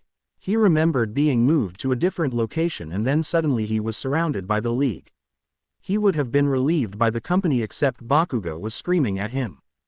After that he remembered seeing All for One talking to All Might. He stood there frozen until he felt a small hand encompass his arm. He remembers turning around to see Toga, and despite their first interaction she looked so soft and caring in the light of the night sky. Did you know about him? The Greenette asked. Toga nibbled on her lips, eyes skittishly glancing to the side. He's the real boss, but Shigi and Kurogiri are the only ones who have to talk to him. He pays for our living expenses and doesn't tell us anything as long as we do what we're supposed to. She was hunching over, making herself small, nothing like the Toga he had come to know. Before that Izuku thought that he wanted to know as little as possible about the inner workings of the League, but in that moment he realized that this more like a really beefed-up foster home. He wanted to ask her more about everything, but in the corner of his vision he saw Kacchan fight Dabi and Tomura. The blonde landed a solid blow on Tomura's chin, causing him to fall back. As Izuku tugged his way out of the girl's hold and made his way over to the trio he realized that he should probably be escaping right now. He was about to walk right up to them, with absolutely no plan in mind as a brown shoe tripped him. As Izuku tried to reorient himself, Tomura was grabbing him but the quirk-canceling cuffs that had forgotten about. He took a moment to let the familiar hum of One for All course through him. He looked up and noticed that the villain was saying something, but he couldn't be bothered to figure out what because right now his top priority was to escape with Kacchan. Izuku stood up and Tomura's face fell as his red eyes tracked the movement. His boyfriend tried to scramble his way up to a standing position, but Izuku didn't want to fight the man that he's come to adore. Without using Offa, Izuku pushed the villain with all his strength. He then rushed over to the 2 fire users, quickly pulling Dabi off before hugging the blonde tight and jumping into a random direction. That was pretty much all he could remember from the night before. He wasn't sure what to do with all of the information, and could definitely use the day off to get his thoughts in order. Izuku doubts however that his mom will let him ruminate. She had been tense and silent ever since they left the hospital room. She was mostly just waiting until they were alone to ask about his potential connection to the League of Villains. Now that he thinks about it, that connection is probably the reason she was so eager to let him stay in the dorms, under the watchful eye of heroes. They arrived without any issues, Izuku making his way out first to help Inko out of the vehicle. She graciously took his hand just after thanking the driver. "Izuku dear," she said, placing her hand in the crook of his elbow. Izuku swallowed, unsure of what she would say. "That boy who you introduced me to, Shimura. He's one of the villains from that group, isn't he?" Izuku was quiet but nodded slightly. Inko beeped in a breath. "Sweetheart, according to the file I saw, he's taken lives, and he's the leader of that villain group, and he's been a part of quirk experimentation, not to mention he kidnapped you and poor Bakugo. She stopped in front of their door, taking her time to place a hand on his cheek. I know how close he is to you, I just want to make sure he's not using you. No, I swear he's not manipulating or forcing me in any way. Inko looked uncertain. Mom, the villain that All Might fought with last night, he abducted Tenko when he was really young. He keeps him in line and Tenko won't let anyone talk bad about him even when he tells me about all the abuse that man put him through. I don't know if it's Stockholm Syndrome or the Nightingale effect, but he does all of that bad stuff to impress him. I've seen him when he's vulnerable. Mom, he's not the villain that the media makes him out to be. I don't really care what anyone has to say. Mom, I really like him, and I won't abandon him. Inko held a grim expression on her face. She looked like she was contemplating what to say, and eventually landed on, fine. But you're still going to live in the dorms. Izuku let out a soft chuckle, nodding his head as she turned to open the door. They entered and Izuku immediately took notice of the brown loafers sitting haphazardly in the walkway.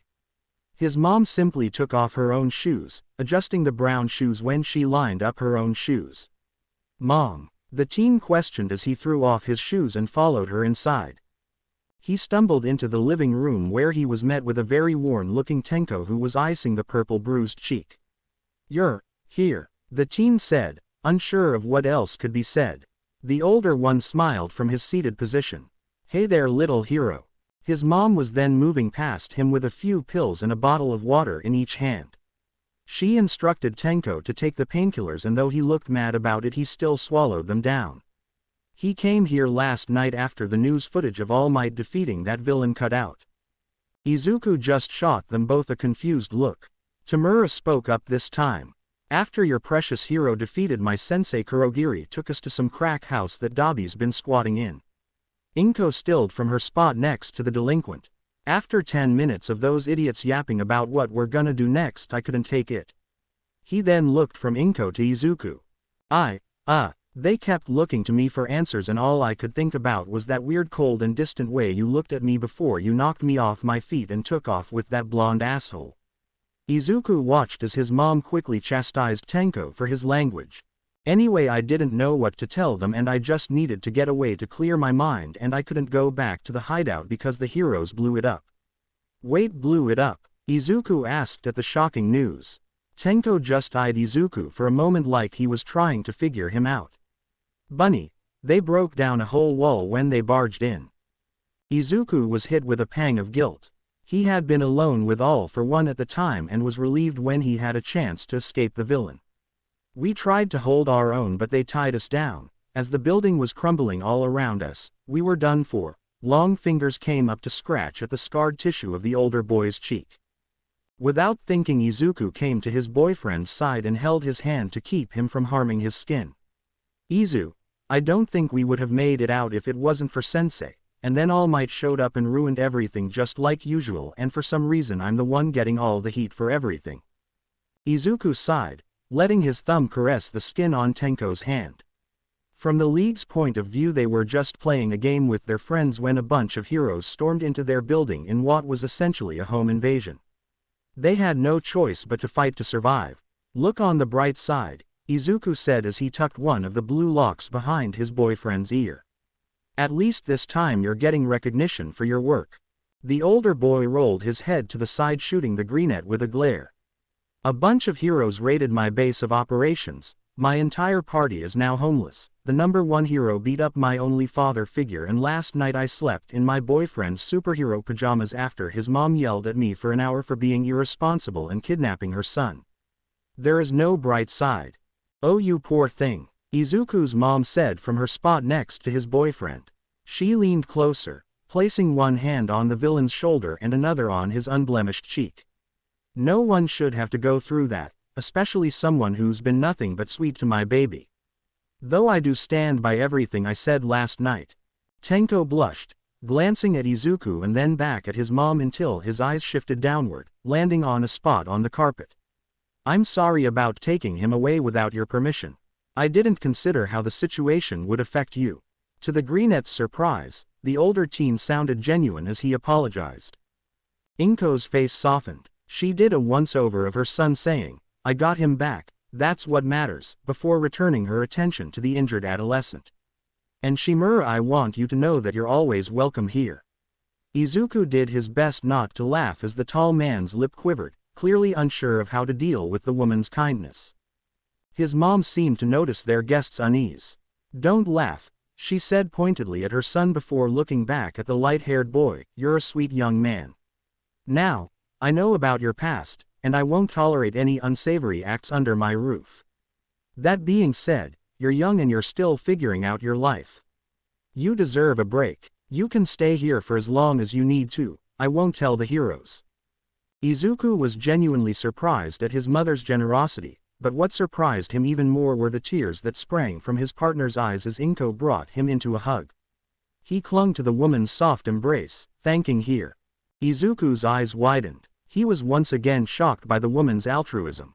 Don't get him wrong, he was definitely grateful for his mother's kindness and acceptance, but Izuku wasn't even going to be in the house now that, wait. You'll let him stay, even though I'll be living in the dorms.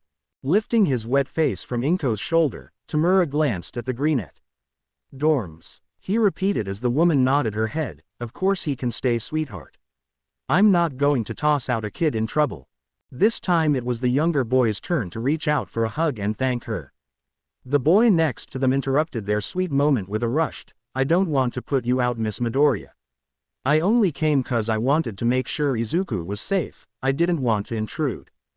The woman tossed her hand in the air in a dismissing motion. "Oh hush, you look like you could use a little motherly affection. Especially after the night you've had. Why don't you two watch a movie while I prepare some katsudon for you boys?" Izuku beamed at his mother, even more impressed that she was going to cook one of his favorite comfort foods. To his left, the pale man looked on the verge of tears. She was looking at them questioningly, silently asking if the offer was okay. "That sounds wonderful, Mom," the younger greenette said when he realized that his boyfriend was too choked up to respond. Inko nodded as she headed to the kitchen. Just before entering she turned around to say, "No funny business you two, I might approve of you too, but that doesn't mean I want anything happening under my roof." The older boy chuckled, staring at Izuku as he said, "Looks like we're going to have to keep it PG." Izuku giggles in response, staring up at the pale man. "So what are we gonna watch?" he asked, as the greenette reached over for the TV remote. "Oh, there's this new hero documentary I've been wanting to watch," the teen chirped, only to be shot down immediately. "OMG Izu, I am not watching another hero film," Tenko said as he dragged a hand over his face. "I already suffered enough from the last one." Izuku simply poured in response, but when the man didn't cave he sighed in defeat. "Fine, what do you want to watch?" Tomura grinned at the younger boy. "How about the Super Mario Bros. Movie? You just want to point out all of the video game references," Izuku said, grinning back at the older boy. An eager, "Yep," was the only response he got in return. He shook his head, laughing as he put on the movie. Izuku curled into the taller man, resting his head on the other's shoulder. They were holding hands and Izuku found the villain's presence comforting, especially after the last few hours. He quietly listened as his boyfriend talked about different games and showed references in the movie. "Why here?" the teen asked after Tomura had quieted for a moment. He didn't even need to clarify what he meant by the question. Tomura already knew. "It was the first place I could think of." Izuku hummed, nuzzling into the man's shoulder. "Why'd you stay?" "Not that I'm complaining." Tomura stole a deep breath with his face buried in the green curls. "I just asked Kurogiri to drop me off here, and once I showed up your mom just started yelling at me. Once she was done she just went to grab this pillow and blanket and handed me these pajamas. Then she said that we'll talk about it in the morning." The villain then began to stroke the younger's hand. "When I woke up she was gone. I stayed because I figured she would still want that talk. Honestly, it didn't even occur to me that she could rat me out. I wasn't expecting her to come back with you though." He nodded at the answer. "Yeah, she was in my hospital room when I woke up. I was scared that she was going to tell Sensei Aizawa about you." "I'm glad she didn't," Tomura responded, and sounded relieved. "Me too," Izuku said, cuddling impossibly closer to his boyfriend. He focused his attention back to the movie, watching as Mario was montagging his way through a training course. As entertaining as the movie was, he found his mind wandering. He couldn't help thinking about All for One. All Might told him that they had locked up a foe in Tartarus. He was glad that they didn't have to worry about the villain, but what didn't it mean for the League? The man was like a father to Tomura, and from what he gathered, also the League's main source of funding.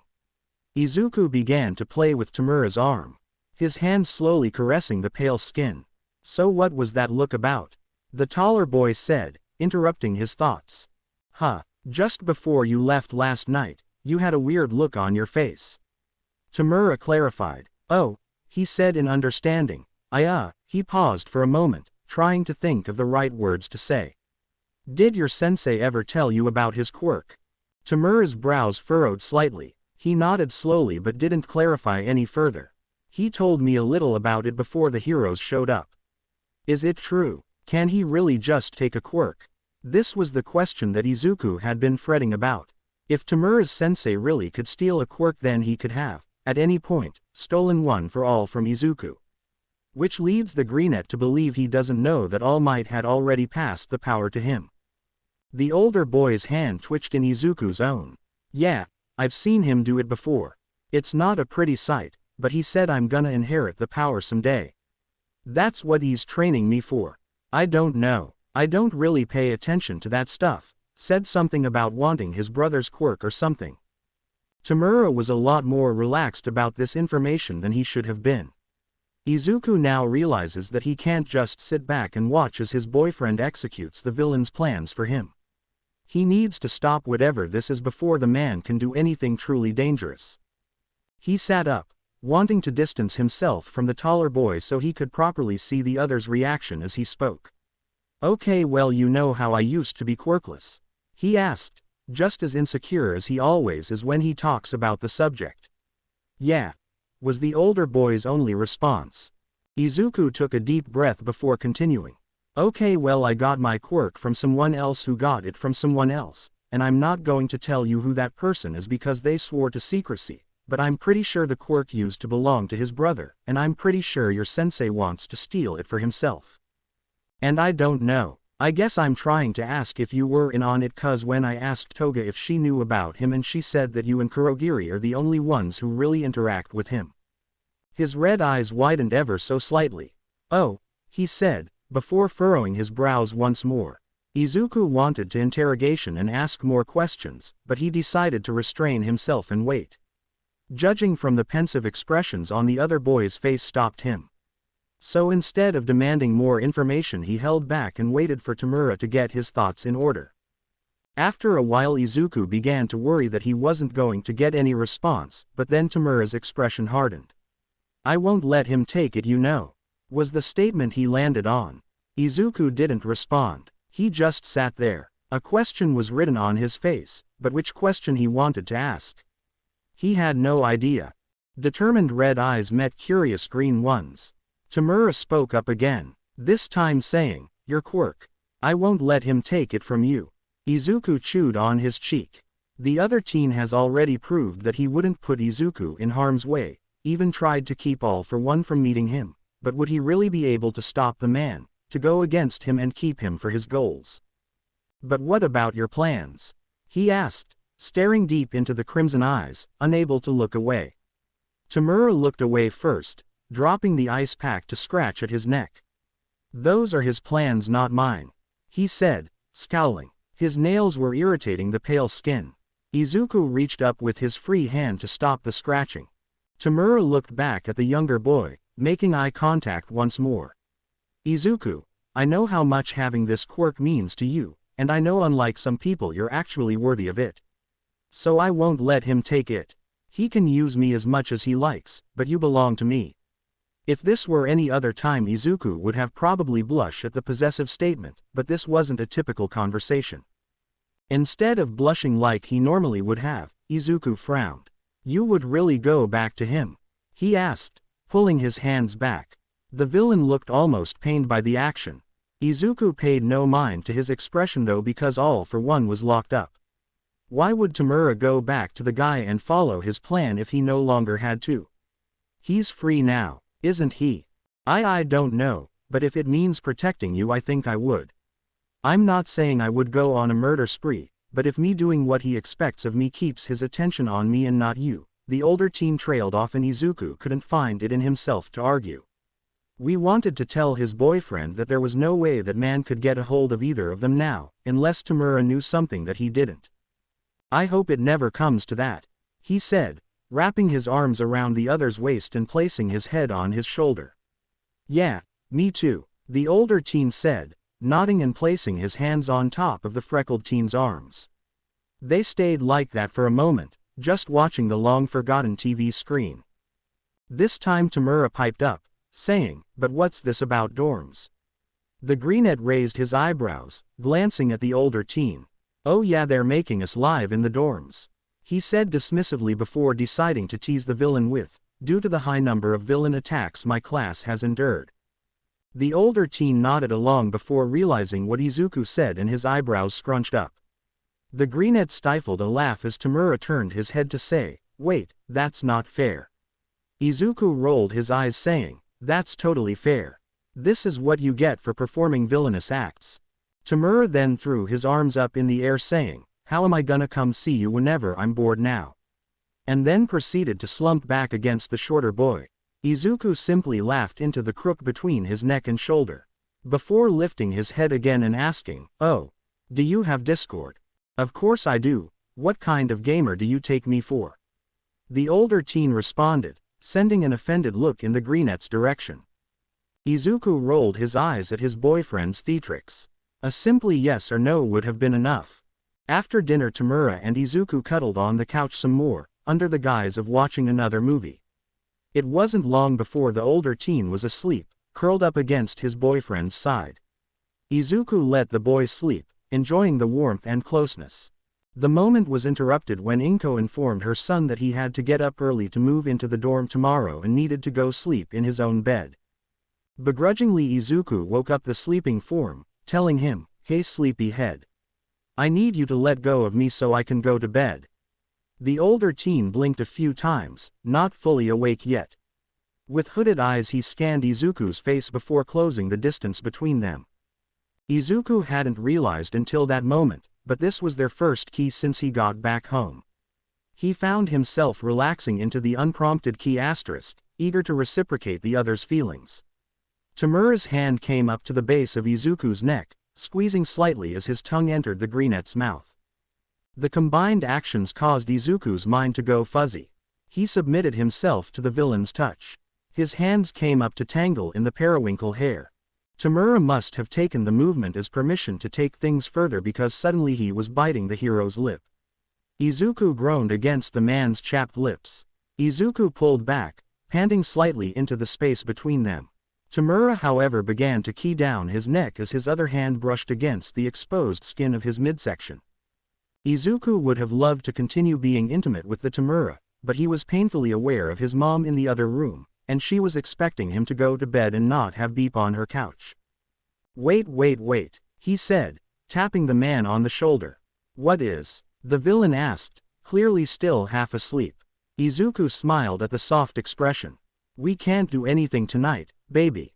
My mom's here." At the new information Tomura looked like a kicked puppy. Izuku had to repress a laugh at the villain's childish behavior. He almost jumped when the older teen buried his face in the younger teen's chest saying a muffled, "Sorry Miss Inko." This time Izuku didn't bother holding back his laugh. To be continued. I hope you enjoyed this story. Also remember to subscribe and like this video. See you in the next video.